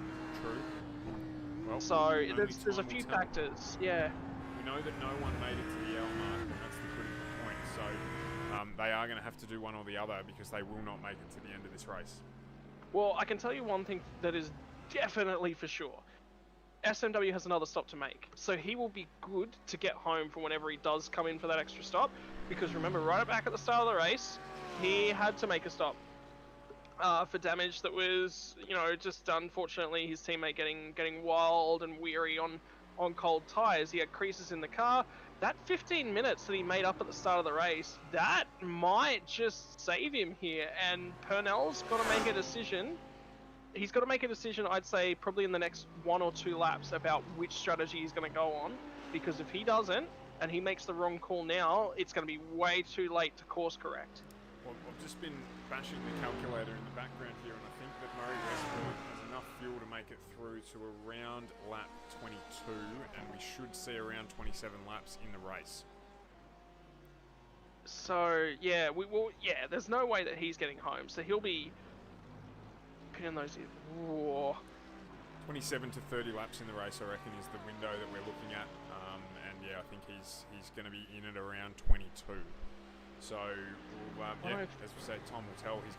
One thing he has to do is build the margin as much as he can at the moment to make sure that he gives himself the best chance of getting back out if Purnell does have to splash and dash at the end. Well, that's a surprise, isn't it? There's a car that I don't think either of us after the first lap went, hang on, maybe this guy's got it. We did say though as well that he would be charging through the field because he was one of the quickest guys in qualifying. In fact, he was second on the grid. So we knew uninterrupted that he would probably make his way back up to the front of the field, and potentially that early stop giving him the clear air to run in has helped. Mate, wow. I'll tell you what, if SMW winds up winning this thing, he's going to ask his teammate to putt him off on the first couple of corners every race. Yeah, I think he would have preferred the clean race, but we just see this gap here between Febin and Bowler as just stabilised at 2.6. It looks closer than it is just because of the position on the track that the camera is poised in, but it's moved out a little bit now to 2.6, 2.7 seconds on this current lap. So doing basically equal lap times between the two, and that is just stabilising that gap a little bit. The field sort of settled. We've got Martin Lofthouse now in 5th position. He's up 4 spots in the poor Porsche, followed by Jason Muscat. He is 7 seconds further back down the road, so they're running their own races at the moment. And then, like pit stops had never been taken, Mark Samuel and Timothy Russell still fighting away as they entered the pit lane. They exit, and there's less than a quarter of a second between those two cars. Two of our biggest movers in this field, so up 8 positions and 9 positions respectively from the start of the race. So these two running a good race, and I don't know if they're working together or not, but it's certainly helping them. I'll tell you what, Russell was looking a little bit racy then for half a second. I don't know that there was much of a margin between his front bumper and the rear end of the Mark Samuel Mark 1 Porsche, so he's going to be head down. Interesting to see whether or not these guys race each other all that hard. Now, remember, keep in the back of your mind that if most of the field have opted to the same sort of tyre strategy, there's the benefit of the draft. Gets an overlap. First chicane will go right, left, right, I believe. Yeah, it does. And then, they're going to go side by side? No, lets him go. So, again, preservation. You know that you're going to get the benefit of the draft down the second section of the Mulsanne straight, so just let him go, suck yourself back up underneath the rear bumper of that car and get that advantage is what's going through the mind of Mark Samuel, and I'd say that this is just going to continue for the rest of the race. That's kind of what we're trying to look at here. You can see they're just going to keep doing this swap strategy for a little bit, where you lead for some sections and I'll lead for other sections, and we'll all make it back to the start of the lap. So something else that popped into the back of my mind as well is that Fabian is on a different setup, right? His tyres are going to be fresher, especially if he manages to close in on the rear end of Matty Bowler. So if he's running a little bit more downforce, then that means he's a lot more stable. We've got some actually extended high load sections to the track. You've got Indianapolis, which is, a reasonably fast right-hand kink, immediately followed by a heavy braking zone. Then you come around to the left, another heavy braking zone, back around to the right. So those sections of the track are much more stable for anyone running a higher downforce car. Also plays itself out through the Porsche curves, and then down there through the Corvette curves. Then you've got the Ford curve and the Ford chicane as well. So this whole, basically anywhere that's not the Mulsanne straight, you're going to be looking after your tyres, and even though you're losing time on the straight, you're looking after the car in a better way. So I don't think Bowler's safe to Fabian. I think Fabian's going to come back at him. Yeah, I'm not so sure. I mean, Matty Bowler's been putting in, consistent lap times as well. He was fast during that lighter fuel load section of his first stint. So we'll just see what Bowler does here, and the gap continues to open up a bit. So we're at 3.5 seconds at the moment. With the straight line speed that car's got, I think he may be able to get away again enough to defend himself if he has to splash and dash at the end. Keeping an eye as well on this lead of this GT3 race that we were talking about before. There's no doubt that Purnell is still saving the gap now out to 4.5 seconds between himself and Sebastian Murray Westberg, and the gap back to Reece Grant, they're now 27 seconds. So their strategy absolutely, I think, is to try and do this on one stop, and they'll be driving to a number, as we said. Murray Westberg going to require another pit stop probably around lap 22. We're currently just about to start lap 18. So it's coming, and it's coming in a big way. So 15 minutes probably away from this race really starting to excite up. Stuart, it's that number again, isn't it? It's the half an hour. It's the silly season. We need a better name for it. 38 minutes. Always the last 30 minutes. I feel like we need to be talking the Iron Maiden song, 2 minutes to midnight. Thanks very much for the comment there. We might just shut these guys down before they decide to take over the chat with all of this rubbish that they're about to post on the stream. We don't want to become famous, we just want to watch car racing, but thanks very much for the offer. Are you saying I'm not famous? So yeah, no, I think I can't even remember what I was saying now. Yeah, 2 minutes to midnight Iron Maiden, but sort of we need to have it sort of 30 minutes to midnight. Brad Clinks just chimed in. G'day Brad, thanks for joining the stream. Tuning in for the first time, how would we describe the race, Brad? Two of your teammates ran into one another on the very first corner of the race, but one of them now leads the race after that incident, and it's your man Sebastian Murray Westberg out in front. So admittedly he's not a Ford, so we're a little bit disappointed with that, but hey, we'll take it. Sorry, Darren, I actually sat back in my chair away from the mic, so that's I got a little bit quieter.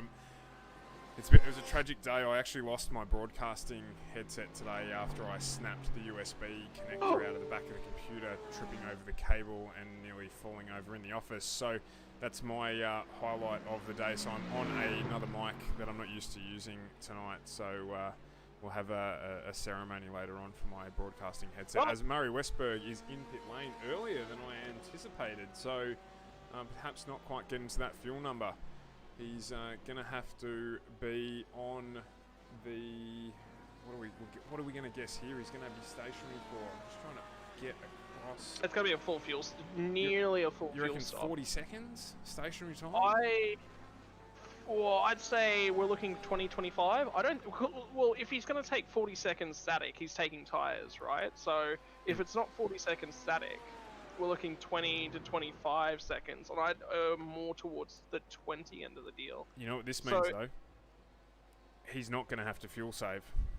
No, he's not. So this really, really exposes... So at the moment, Purnell and Grant both definitely fuel saving. Lap times dropped right off. Murray Westberg won't have that problem. He will charge, and he's got 45 minutes to get back in the front. So I think at the moment, it's on for him at the front of the field.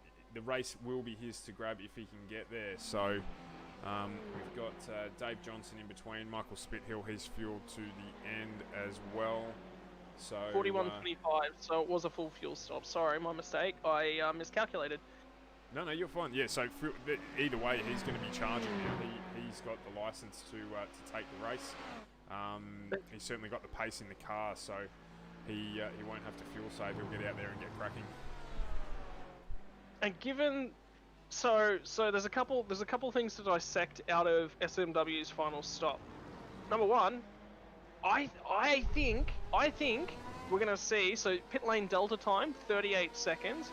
I think Purnell and Grant both need 10-15 seconds worth of fuel to get to the end of the race. Wait, you reckon probably sub 10 seconds. So that's what, 48 seconds that they need to be in the lead over SMW, or he's just going to charge on past them?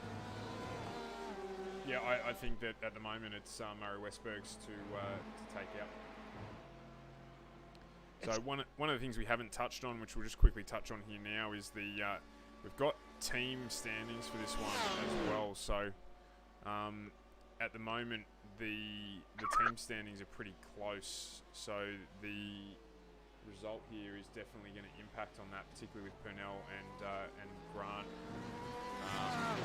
in the Audis, and Murray Westberg doing well along with Michael Spithill. So that's going to help, as is the Nash Bowler team combo and their result. So we'll bring that up towards the end of the race, or at the end of the race, and have a quick chat about that as well. Something else, you mentioned the Zinger Burger combo call earlier in the race. Yeah, Mustick's just gone ahead and placed his order for dinner tonight. Yeah, and disappointingly for Mustick, his teammate is out as well. Jaden Sweeney's steering wheel failing during the warm-up session prior to the race. No. He did try to get it fixed, but unfortunately the sensor in the steering wheel that receives the input failed, and he didn't make it to the start line. So good news for him, new wheel on its way for him. Bad news is he's not here tonight to help with the team championship. No. Oh, it's better than it going during the race, because then there's the risk of you impacting somebody else's race, but no way! Oh! Yeah, I heard that he was struggling with it during the week in some of the practice sessions, and he does compete in some drifting as well, so perhaps that finished off the wheel. It's I think it was a G25, or it might have been a G27, so it's an older series wheel. And Time to upgrade. Just time for upgrade, that's it. Yeah, well, look, I mean, oh no, the G25 died. Guess I gotta buy a Simrig set of wheels and pedals. That's exactly right. Get on board. Maybe a new computer from AFTERSHOCK as well. We haven't said a lot about our series sponsors tonight, so it's a good segue into that. You can see simrigs.com on the windscreen banner there of Mark Samuel's car. And we've also got Virtual Motorsport Mentor flashing on the screen there. So if you are looking to get into sim racing, we basically have all of the people you need to speak to. Simrigs.com for your rig, for the steering wheel, the pedals, everything that you need to drive the car.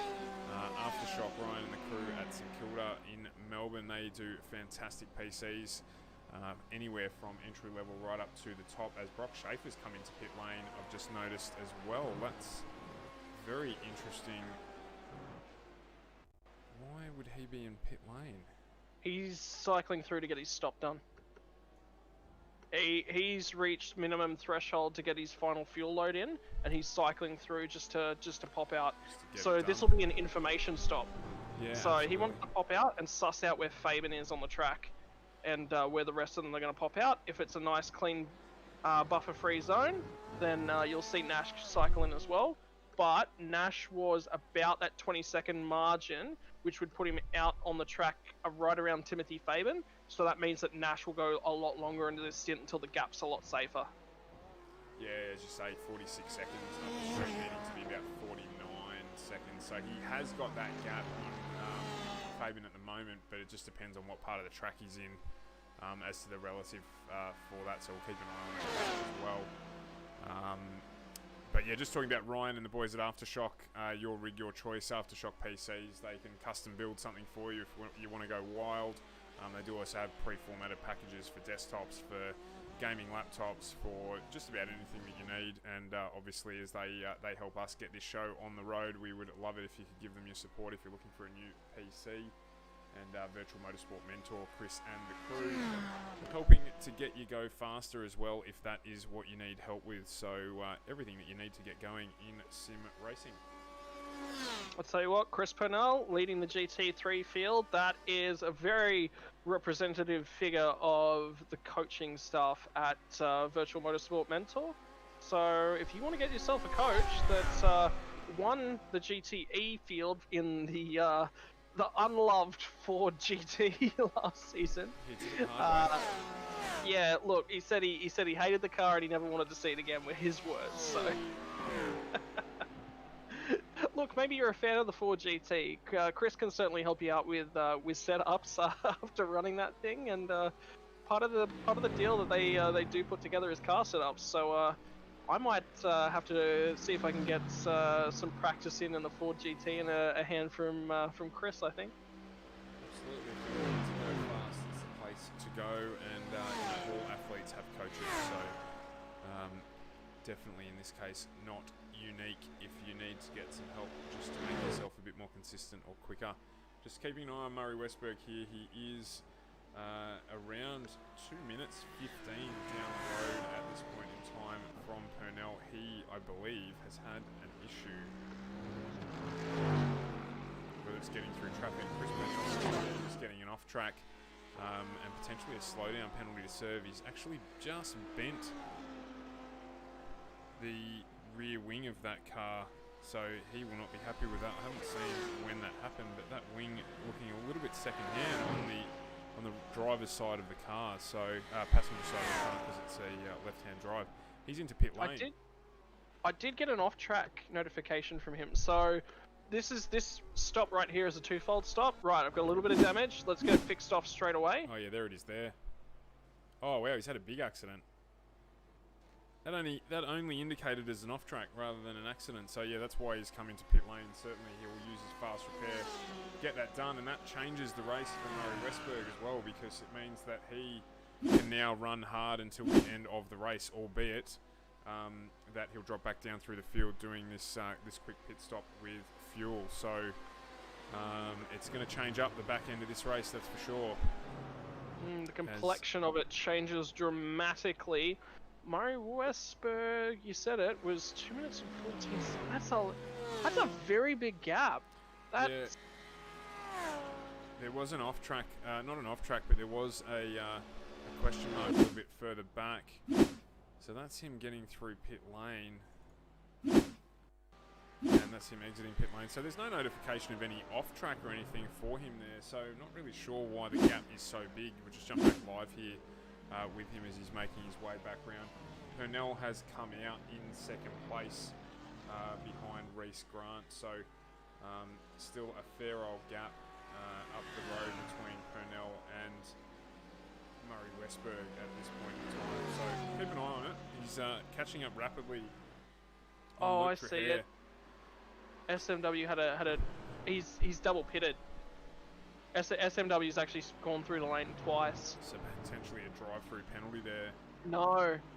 There's a crash notification. So since he served a pit stop before, which we said would get him home through to the end, and just between those two pit stops, there's actually a notification he's crashed. So. Okay. So we'll just jump back quickly and have a look at that then instead. Well, I want to see what happened so that we know where we're at. What's he done? Is he just touched the grass or just... Oh, wow, that's a weird one as well. Particularly to go back tail end into the corner, he must have just grabbed the grass on the outside of the track as we're looking at it on the way through there. And, yeah, big damage to that car, so that is it. Well, that changes his charge to the front. It certainly does. Malcolm's just come in to serve his final stop as well. I actually was just sort of keeping an eye on him in the background watching SMW on that last lap, and he actually outbraked himself a little bit into the final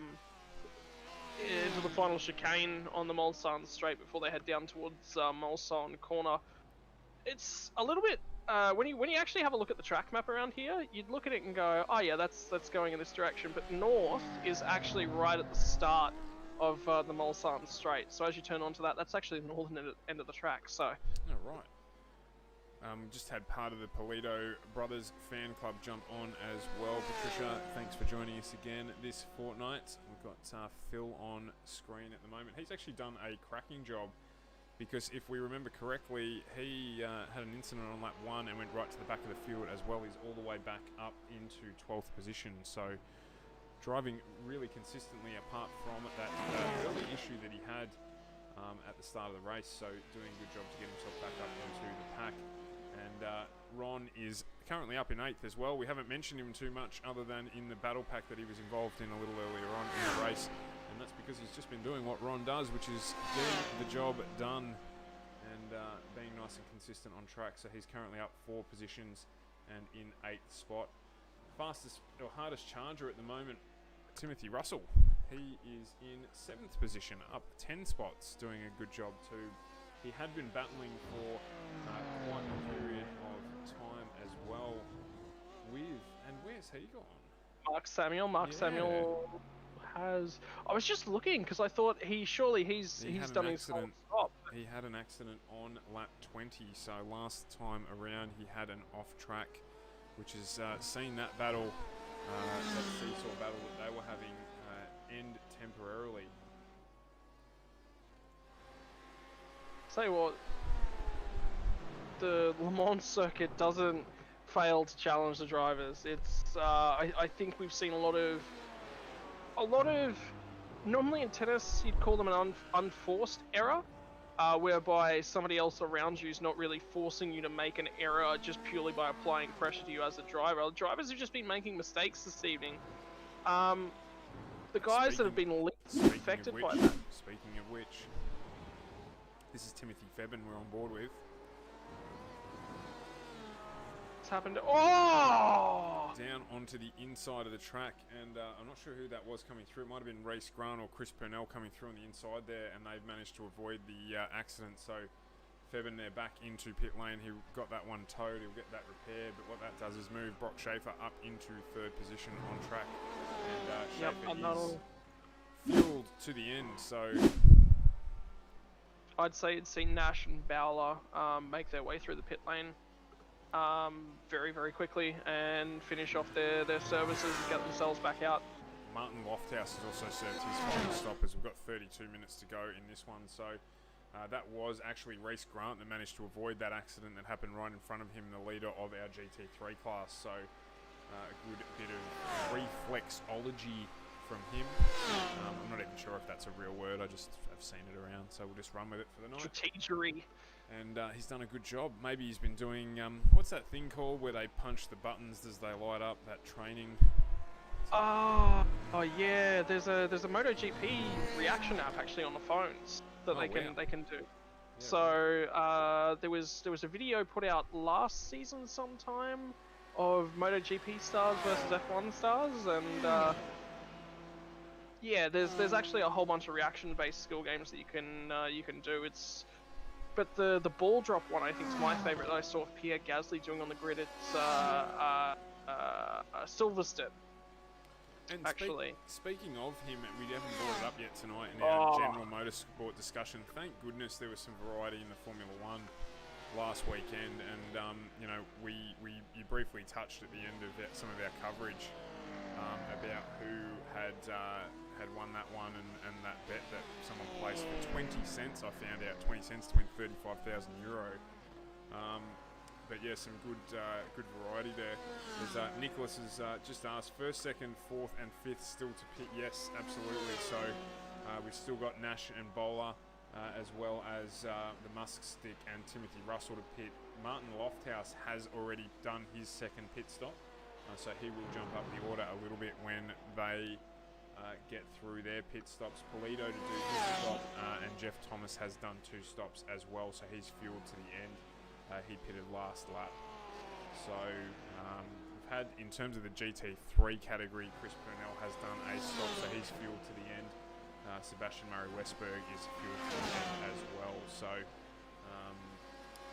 yeah, a little bit of fuel saving to be done by the others, but we don't think anyone will make it. Luke Trahair's crashed.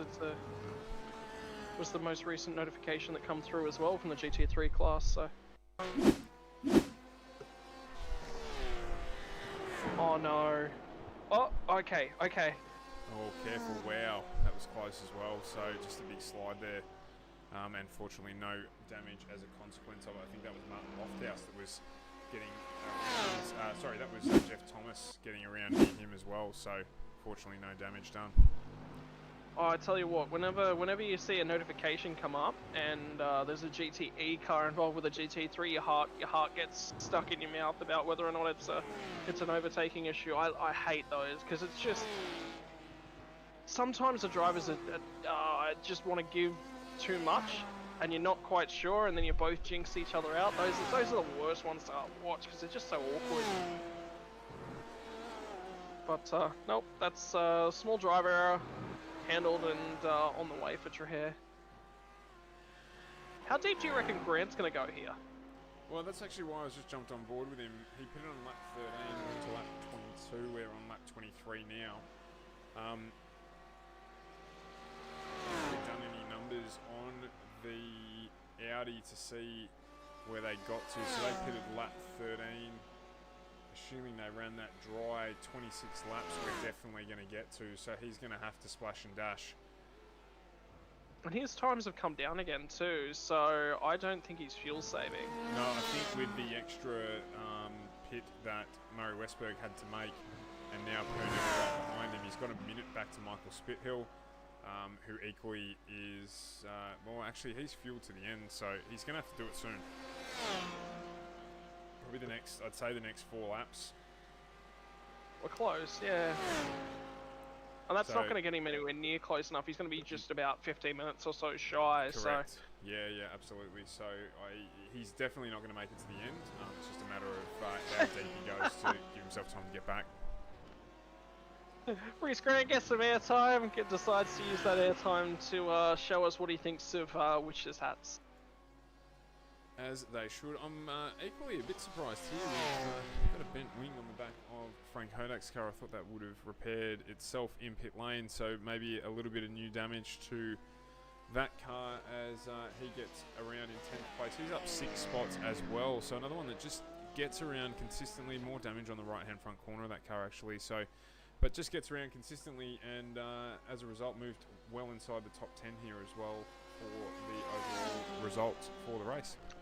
Tell you what, we're just talking about witch's hats, and then you flip to the car. It's nearly like a little bit of a rolling witch's hat sometimes when you catch it on the right angle. I love that. I love that livery so much. And here we go. So this is Braden Nash into pit lane. He's got a margin of 47 odd seconds over Matty Bowler, who I expect will come in as well. And what should happen here is Brock Schaefer will assume the lead of this race, just depending on how much fuel is going to go into the Nash Porsche. I'm going to assume. I don't think that Schaefer will get this one. I reckon that Nash will be able to pop back out the front.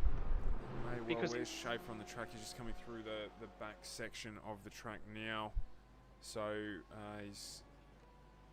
Where is he now? He's coming up to the GT chicane after this. So no, I think Nash will get out in front. Matty Bowler has come in as we expected. So Nash now out in front. Fuel to the end of the race here. So, and he's got friendly fire behind him with Matty Bowler in pit lane, but he will be emerging, and then we'll have Brock Schaefer right behind him as well. So just keep an eye on this Schaefer Bowler gap. That's going to be crossed over, so Bowler will assume third position at the end of the pit stop, with our top 3 cars now having made their final stops. Vincent Muscat in the VMMA car, the VMA Porsche, my apologies, is still going to need to make his stop. Excuse me, as is Timothy Russell. So Martin Lofthouse, I think, effectively our current 4th place vehicle on the track. I was going to say that gap to Bowler wasn't quite enough for him to re-emerge out there in front of Muscat, but it's going to be an on-track battle. Muscat, what lap are we on? We are on lap 24, so Muscat's still got another 4 laps. So whether or not he wants to make it a little bit interesting for himself and actually put on a little bit of fight with Matty Bowler, he's got the option. Tim Russell enters the pit lane now as well to get his final service done. So that will leave Muscat and the Polito brothers and Mark Samuel, Frank Hodak as the only remaining cars not to have served their second stop in the GTE field. We know Purnell is fueled to the end. Reece Grant still the leader of the GT3 class, having not taken his final stop. Spitty's in the pits. Spitty's just come in for his final stop as well. Interesting, so he's getting that done. That moves Sebastian Murray-Westberg up into 3rd, and the gap there is going to be around about 50 odd seconds. Maybe it's going to be on, I think, on track between Spitty and SMW. There's a chance he's out of the lane. Spitty is, so this is going to be probably the closest lap, closest battle on track is going to be right here. So, and being teammates, don't be too surprised if they work together to try and make up the distance. So, just see what happens here, whether or not they can work together. I think that gap's actually unfortunately slightly larger than the timing monitor suggesting, but it's coming right down now. Probably going to end up at around about 12 or so seconds between those 2 cars. So I'd say, well, with Grant still to serve his final stop, he's 1 minute and 17 seconds ahead of Chris Purnell. So that one's he's gonna, well. Oh no, sorry, Purnell's 29 seconds to restart. Sorry, my apologies. And then it's 1 minute and 17 seconds back to Spitty. So it's going to be the VMS or VMM Audis 1 and 2 and GT3 locked up, barring any mistakes. The NSR Porsches. Oh yeah, because Muscat's out of sync. Yep, so it'll be NSR Porsche. So it looks like it's going to be the teammates lockout once again.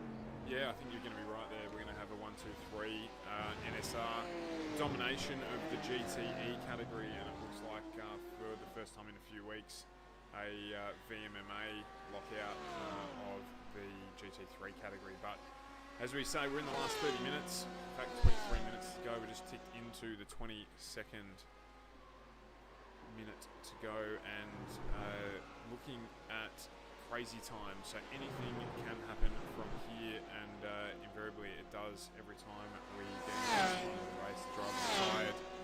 They've done an hour and 45 of driving. Sorry, I shouldn't say that. They're approaching an hour 45 of driving, a little bit off that, but they are going to get tired, and this is when mistakes often happen.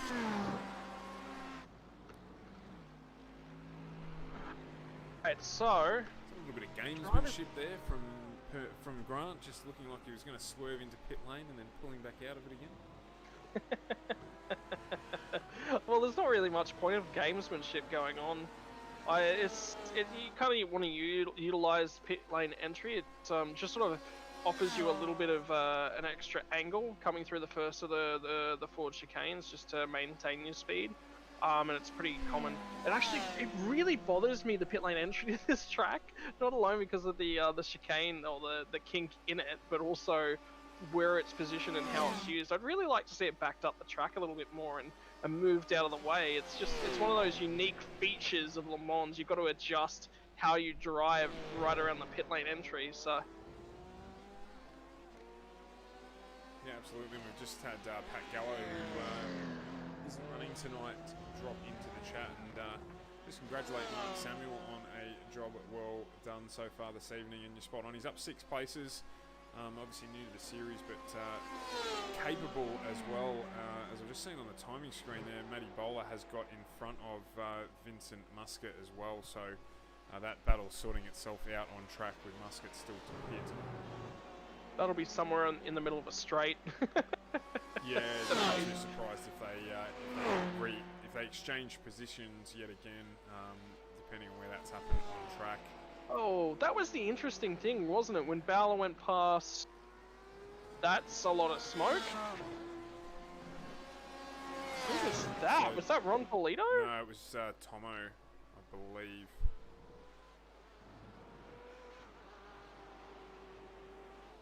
Yeah, good spot, good spot.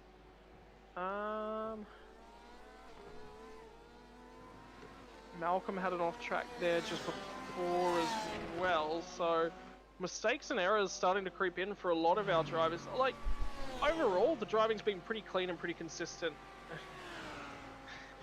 Well, you mentioned Reese Grant playing around with a little bit of gamesmanship. There he is, right in the middle of the two trains. But the thing that really struck me about the NSR Porsches was when they were fighting with their non-teammate compatriots also running a Porsche, was that they still leapt away in a straight line even when they were punching the hole in the air, and that's very indicative of the style of lower downforce setup that they brought tonight. So I couldn't believe that. That utterly blew me away. That was probably my favourite shot of the night, of the pace differential between all of our cars. Yeah, they've certainly dominated here tonight. They've come with the best setup and have been the fastest cars all night by some stretch. So see what they do, and we're heading to Bathurst in a fortnight after this. So that is obviously one of our favourite tracks to go to, other than I think the Nürburgring at the end of the season is going to be another challenging race, with that being one that will finish in the dark. But obviously Bathurst being what it is, it's going to be cool to see the changes in downforce and how that impacts on the cars as they go across the top of the mountain, and obviously what straights what speed we're going to see down Conrad Straight. So that's where we're headed to in a fortnight with this series. Muskie, he's thinking about this. Oh, sorry, it's Reese Ashmore, not Reese Grant. That explains why there's still an Audi in the way. Oh, that's a little bit better. Yeah, actually, it's got me curious, because I think the changes to the Mercedes are going to be probably the most, and the BMW are going to be the biggest ones that are going to be impacting. It wouldn't surprise me to see a few more of our BMW M8 drivers doing a little bit better at Bathurst with a slicker profile. They've got a real advantage over the top of the mountain with look, it's not easy to pass, right? It's near impossible to pass up the top of the mountain, but you're never gonna overtake a BMW M8 over across the top of the mountain. The Porsches, yeah, you might be able to slide 2 Porsches side by side across there, if you're brave, if you're very, very brave, and the other guy who you're alongside decides better of it. But oh, it's going to be interesting. You've piqued my interest now. One thing I can tell you actually about Jordan Malcolm, not a Bathurst fan. So seeing him trying to do Bathurst for 2 hours on his own, yeah, he's not going to be a happy chappy. That's almost un-Australian. He's just, it's kind of like he prefers the Nürburgring. I don't know why, but he does. No, the Nürburgring's a very rewarding track as well. So we jumped back on board here with Samuel and Polito. This gap closing right down. Neither of these drivers having gone through pit lane either. So don't know whether or not there's been a driver penalty on the last lap. I'm not sure why this gap's closed up so much. I'm just getting notification here that Michael Spithill has come off the track. I'll just jump on board and have a look at this replay. Here, we're getting a lot of mistakes with drivers. Just, yeah, over entry there again. Same place on the track where we've seen a couple of other drivers as well come off. So obviously still just adjusting to the changes in these vehicles, potentially with balance and things like that. Whoa. Almost taking out Murray Westberg then. He would have been livid to have been taken out twice in one night by his teammates. So probably a good thing there that didn't happen. So now Murray Westberg officially up into 3rd place. Reece Grant with a 2-minute gap to him now, so he can transit pit lane and maintain his position. He'll come out in 2nd place with Purnell only a minute 30 up the road, or 29 seconds behind, I should say, our GT3 class leader, Reece Grant. Wow. Oh man, twice in a night. Could you imagine the chips that would have been spat in that team chat? It would not have been fun on the back. Brad Clank would not have had a great time trying to sort that out, I'm sure. It's on the back of Reece Grant's car here, listen to see if he is indeed fuel saving or not. And no, he's not. So he is going to have to pit, I would suggest, this lap or next lap to make his way to the end of the race without running out of fuel. You can see just off in the distance there, Chris Purnell. Thanks very much for the follow there, Brendan. Appreciate it. And yeah, he's going to have to get that done. Actually, my apologies. That is Reece Ashmore just off in the back of the picture there. Righto, well, not much left in this race now. We're down into the last 15 minutes. How did this happen? Is this a plan? This is legitimately for position. There's it looks like qualifying, because this is exactly what they were doing in qualifying, running together and dropping lap times like bombs. No, actually, you know, Nash dropped 11 seconds on that last lap. He's had an off. Surely. Give me a sec. I'm gonna go review that whole lap. There's nothing on the timing. He's been through pit lane, but I can't see any offs anywhere. So have a look back and see. Maybe maybe it is deliberate. Maybe he's tried to slow it up a little bit to bring home the formation finish 1-2 at the end of the race. We've got 14 minutes to go. They're going to effectively be trading positions for a fair bit of the next 14 minutes unless they deliberately stay behind one another. So a little bit of team strategy here. Reece Grant has gone through pit lane as well, just while we've jumped on the battle here. He is doing that stop now. And that's Joshua Maynard, you can actually see in the shot just at the bottom of the screen as well. So doing his service. Brock Schaefer's taken the lead of the race while we've been looking at this, but I reckon that's just... What has happened? It's just the consequence of the pits of the straight and them changing positions. You can see them there running next to one another down the back straight. Having fun.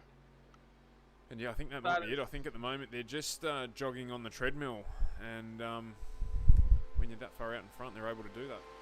After you, sir. No, after you, sir. No, sir, please. I insist. Please, after you.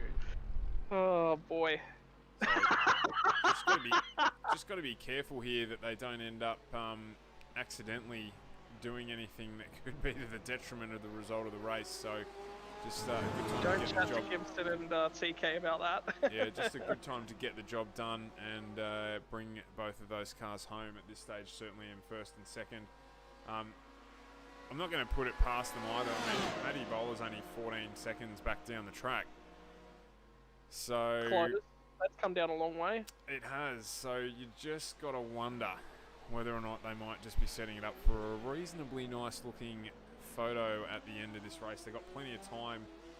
Having said that, Muscat is only 17 seconds, but he still needs to pit. So really, they've got about a minute up their sleeve if they really want to make something happen here. So we'll just keep an eye on that one. But the gap there. Well, I was looking at their sector times. Their sector times, the first sector was 2 seconds slower, second sector 3 seconds slower from Nash and Schaefer. They're going to try and do a full lap side by side by the look of things. Yeah, absolutely. The gap to Bowler is plummeting. It's down now to 9 seconds, 8 seconds. It's literally plummeting as they go around. So that's exactly what they're looking to do here, is to put on a display of power. I would suggest you'd call it. You can see Bowler just in the back of the picture there, and bring this We're home. going to have to let Phil Polito pass in a second. Well, they are, yeah, absolutely, and he'll be able to unlap himself, so he won't be too disappointed with that if that's the consequence of it. As I said, Well, they know that depends how much Muscat's going to fuel have to he's throwing pit. in. Phil Polito might ride with these guys if he's underfueled the car slightly. Maybe just 'Cause he doesn't want to spoil do the it on photo, that. you reckon? Well, not even that. Like, if he's guaranteed that in his mind for his fuel strategy that he's going to get 1 lap less in than the leaders, and all of a sudden they've dropped their pace off this far, he's screwed, completely and utterly screwed. To be frank with you. Yeah. So Polito's dropped back again.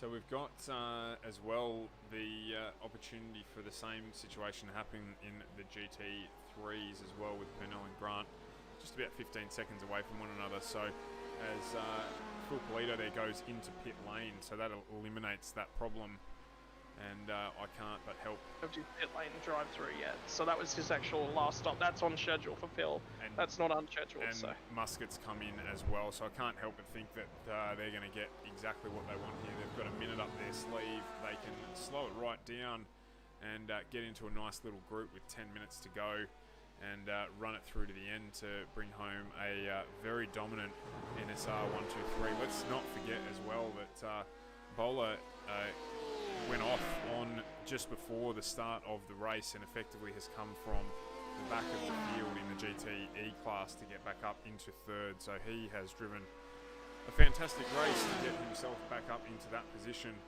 and he thoroughly deserves third spot on the podium. look, you said it at the top of the broadcast, and it needs to be repeated. They are very pretty Porsches. They're set up well. They look good. You know, everything's in place. So, for these guys to put in the work today, with the changes to the cars throughout the patch, and have that rewarded in such a wonderful manner, Muscat. Actually, this battle's not over either, because Muscat is only a couple of seconds up the road from Lofthouse here. So. Yeah, so Nicholas just dropped into the chat and asked if that made Lofty fourth. It doesn't yet, but he is charging up on the back of Jason Muscat in the VMMA Porsche. So we'll keep an eye on this battle now that the front of the field has turned into a little bit of a procession. We'll keep an eye on what goes on up there. But at this stage, we're looking for Lofthouse to charge down Muscat at the end of this race. With Lofthouse having dropped in at lap 22 for fuel, so he's obviously cleared at the end, so his car will be a little wider than Muscat's at this point in time. Oh no, they'll be about the same, so it's just going to come down to who is putting the better laps on the worn tyres at this stage. Well, even just who's not even better laps, who's more stable?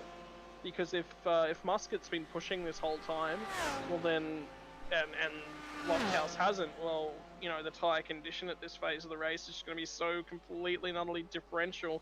I mean, you look at it. You look at what are we 10 minutes or so to go, Yep. and you go 6 seconds. Oh man, that's close. You'd have to do a lot of work, but around here, and with the errors we've been seeing, this isn't going to be over until we get through the last chicane.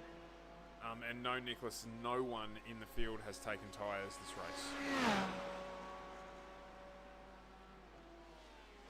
We've got 2 laps to go, I think, by the estimate from Nash and Schaefer. They're just about 3/4 away through a lap, so I think we're going to get 2 more laps after this one for this race. Yep, it's pretty much all there is to really talk about. It has been a dominant performance by NSR. It's been another dominant performance for those guys. It's been another dominant performance for VMMA and the GT3 class as well. The question and the gauntlet I think needs to be thrown down. Twitch chat, do you know anyone who wants to come up here and knock these guys off in a 2-hour format race? Well, let us know. If you want to get involved in the series, Stuart, how do our drivers register for the next race? Because we've got a few first-timers in here tonight. Yeah, so basically they can jump onto FGMECast.com and just apply to drive whichever series it is that you're looking to jump on, because we do have a few running. Just drop an entry in there and you can jump into the race in a fortnight's time at Bathurst. Obviously, competitive field you can see from the drivers that are here tonight. Yeah, definitely still got some room for extras if you do want to come in, albeit we do have a couple of absences tonight. So we, as always, want to keep these grids as full as possible. It's broadcast here because otherwise you wouldn't be finding out about it. So yeah, jump in and see what you'd like to do and get involved. We definitely want to see more people out here on this one. The other thing we need to quickly check on, which I want to bring up very quickly, is this one here. Thanks very much for the like there, Robert. This is the team championship, and at the moment you can see 981 Motorsport Carbon, which is actually the VMMA cars we've been referencing, on top, but Braden Nash and Matthew Bowler are in second place in NSR Car 1. Now there's a certain amount of sense here with the NSR Car 2, further down the list in 11th, for them to be a little bit smart about strategy here and get Matty Bowler up into second place. So for those of you who have tuned in for the first time this evening, the drivers obviously get to pick their teammates and run around with those guys. Braden Nash has been pretty much the dominant factor in a GTE class, and Brocky Schaefer has been right there along with him. I actually wasn't aware that they weren't on the same team, and that it was Bowler with Nash and Schaefer with, sorry, who was the other driver with Schaefer? I didn't even catch that one. I think he is with,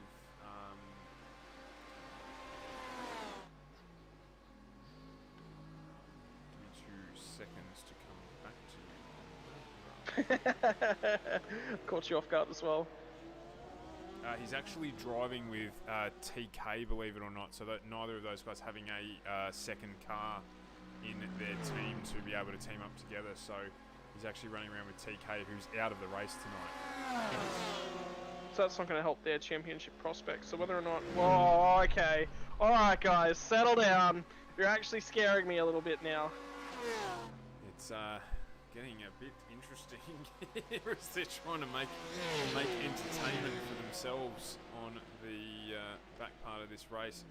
I wonder, they'll obviously be sitting there thinking, well, I wonder who is going to be watching us at the moment, or if there's anyone going to be watching us at the moment. So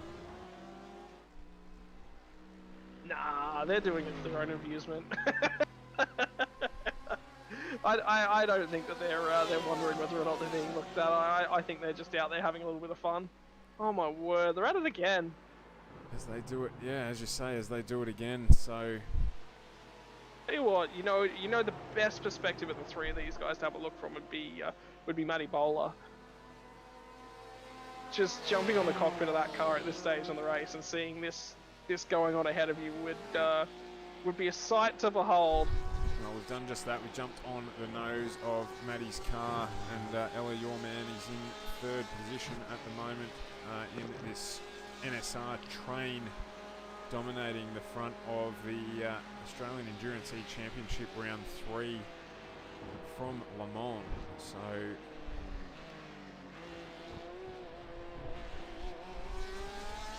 just trying to appreciate a bit of it here to get up onto formation. Just holding the line. You got one lap, guys. What are they deciding to do here? We need to jump outside so we can actually see this. Just going 3 wide. Trying to get some formation style photos, I think, for this. As I said, it makes sense. If it were me, I'd be saying, Brocky, sorry mate, you got to move over. We're looking after the team championship here, and I don't have any problem with that as a spectator at all, because basically they have smashed it. So you know, team orders, that sort of thing, they might not get that done, but I tell you what, I think that was a race start. I reckon they're racing each other in this last lap. Yeah, maybe. Well, Bowler's moved up into second spot now, so they're onto it.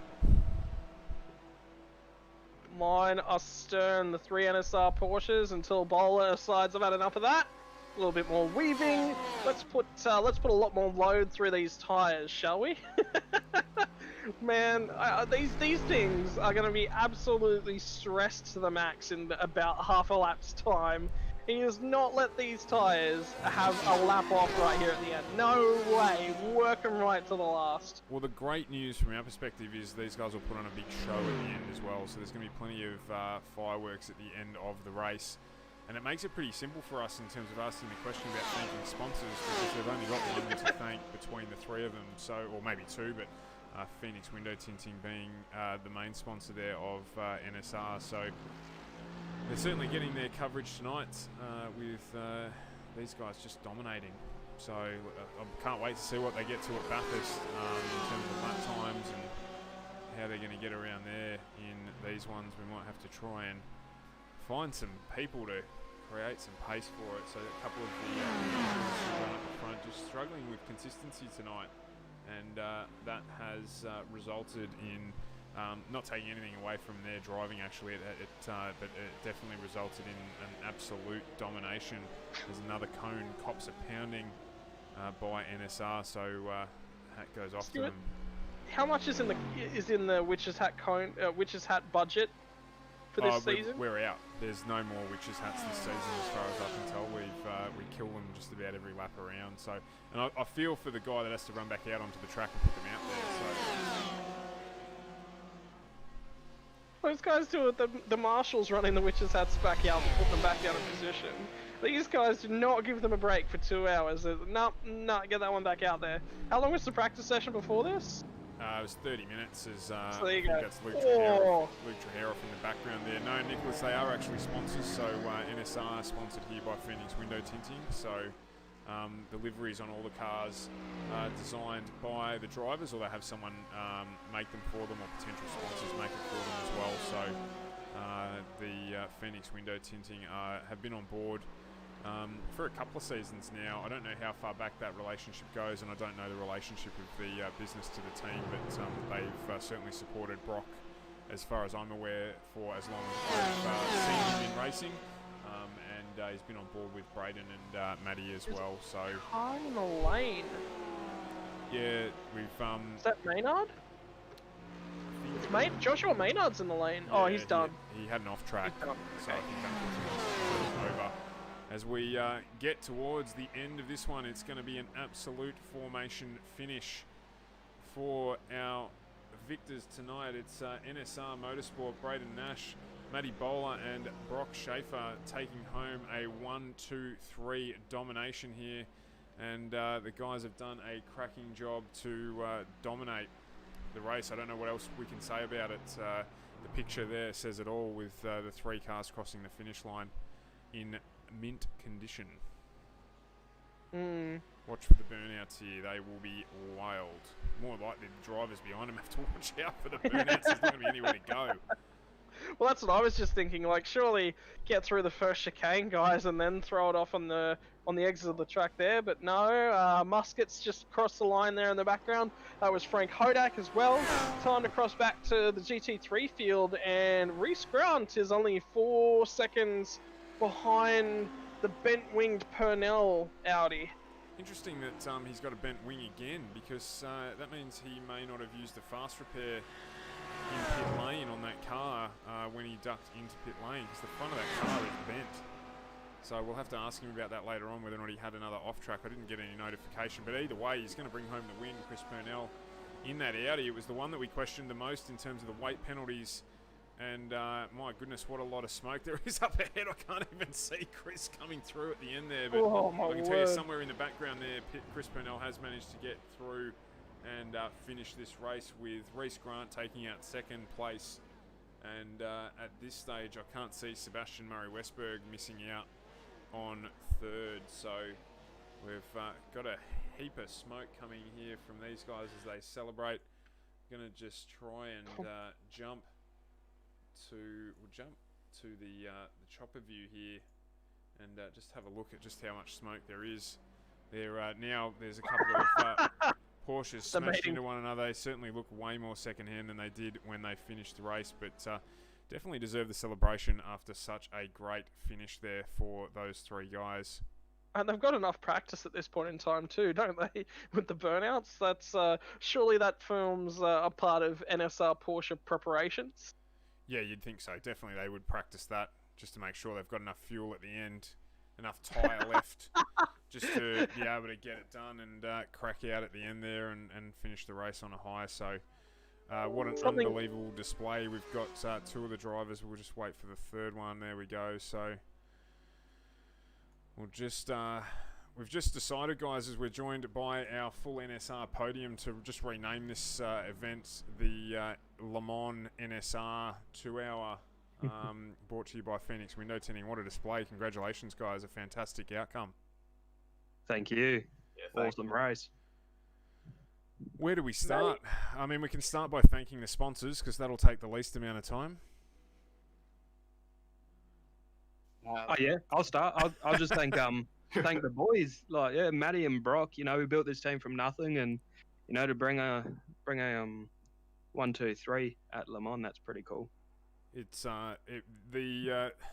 we need to start probably with just quickly touching on the changes that came through to the car last night. How much did that upset your setup for the race for today? It threw it out the window. We had no setup. I was stuck at work till 6:30. I set Brock onto it. He had 15 spare minutes, and he pulled out an absolute banger. Yeah, well, we were marvelling as well. About 5 to 6 kilometres an hour difference down the straight against 10. The rest of the Porsches. So 8 to 10, yeah. Running potentially a lot less wing, but not too much effect or too much detriment. Certainly, the positive, you guys had the other Porsches in the bag down the Mulsanne there. Yeah, Brocky's a magician.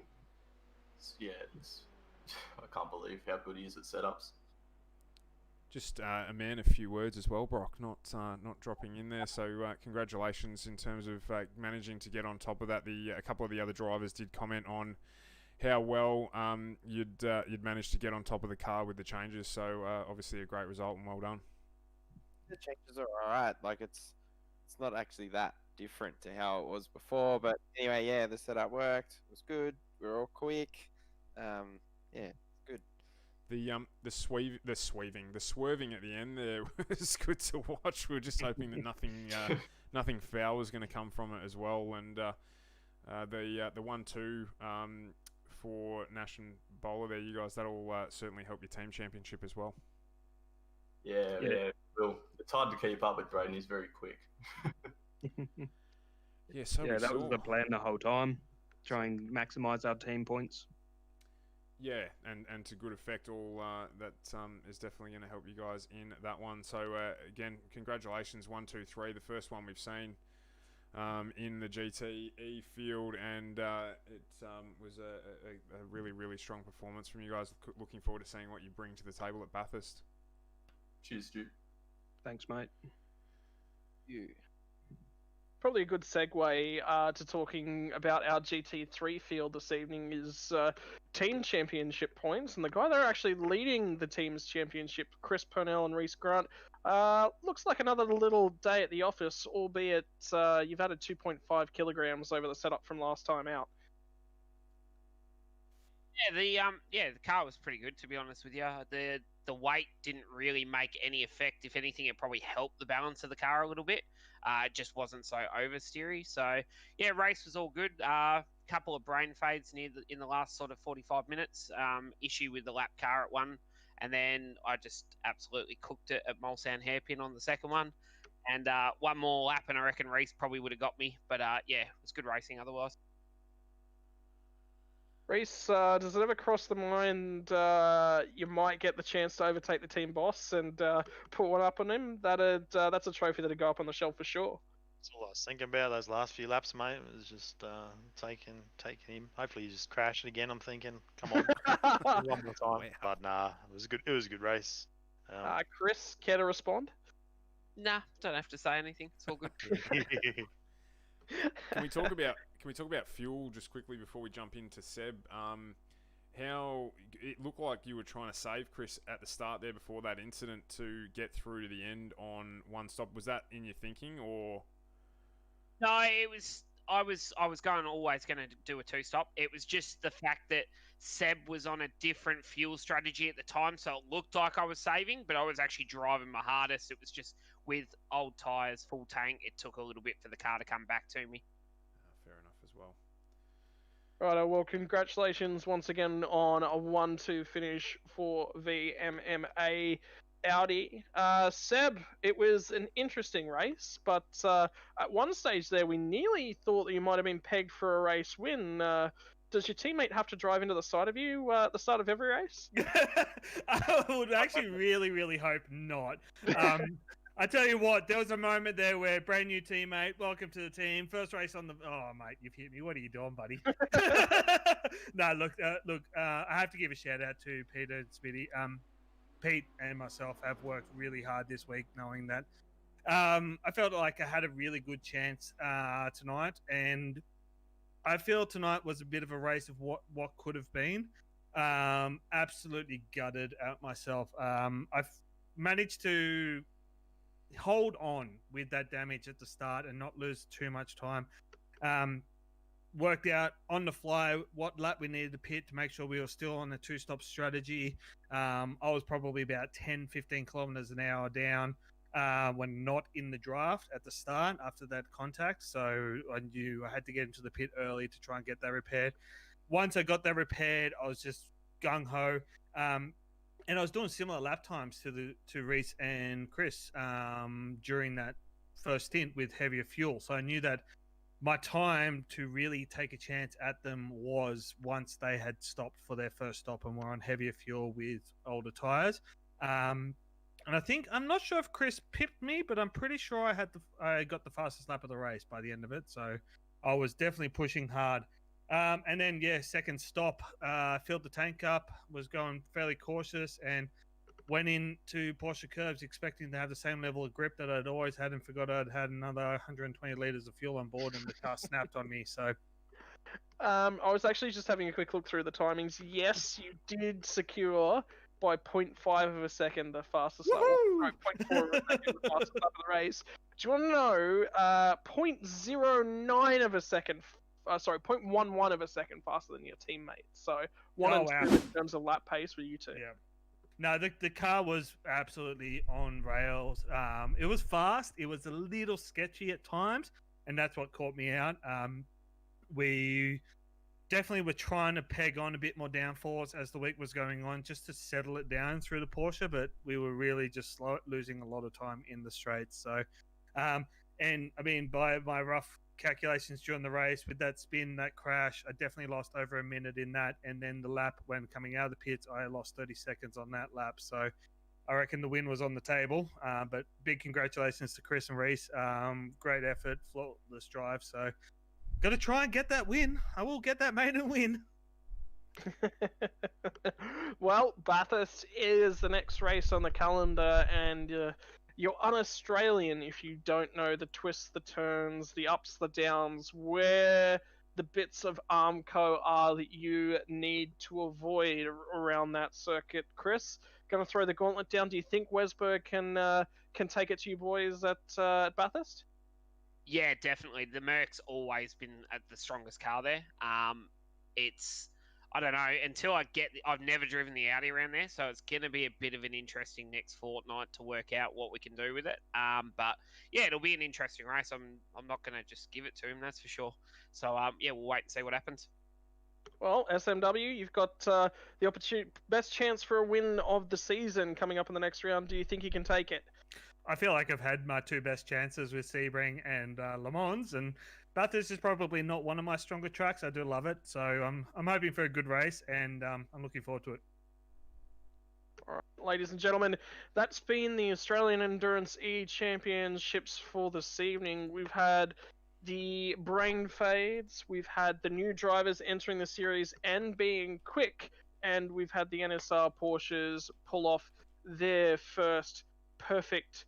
I had something for this earlier in the evening. It was the perfect Porsche paddock, basically, or something along those lines. And well, it's been an interesting evening to say the least, Stuart. Yeah, no, they've certainly done a fantastic job and a thoroughly enjoyable 2.5 hours for us to bring across the evening. And definitely looking forward to getting to Bathurst in another fortnight's time. So just quickly to touch on what have we got coming up for the rest of the week. Not a lot. It's quietened off for us this week, which is fantastic. So there'll be some other things. We've got Free Time Friday returning tomorrow night from 10:30. So that is a late show for us, but we are doing Free Time Friday live from 10:30 tomorrow night. So if you are up late, then do drop by and say hello. We're going to be talking about a whole heap of different things in that show as it makes a return to the channel. And then we will do a fair bit of 2K21 stuff over the weekend. We've still got Madden that we have not touched because there's been so many games coming out over the last 2 weeks that we just haven't managed to get into that one. So that is definitely on the cards. We've got Sunday afternoon golf between 4 and 6 as well. So do tune in if you are looking for something to entertain yourselves. We will be around. Before we head back on Tuesday, as Jason Muscat just drops in with a Zinger Burger combo at the end of the feed there. So do join us. Otherwise, on Tuesday, we will be back with the Oz Pro Am Sim Series live from around 7:30. And then back into our usual schedule for the remainder of the week. We do still have a lot of spots in our IndyCar series that we're running next Friday again as well. So definitely get yourselves into that. We want those grids full. We do have 2 classes in that one, not similar to this, where we run a shorter format Pro Mazda race early in the evening, followed by our full IndyCar race after that. So jump onto our website, fgmecast.com. and get yourselves involved if you're looking for some running to do on a Friday night. That's it from us.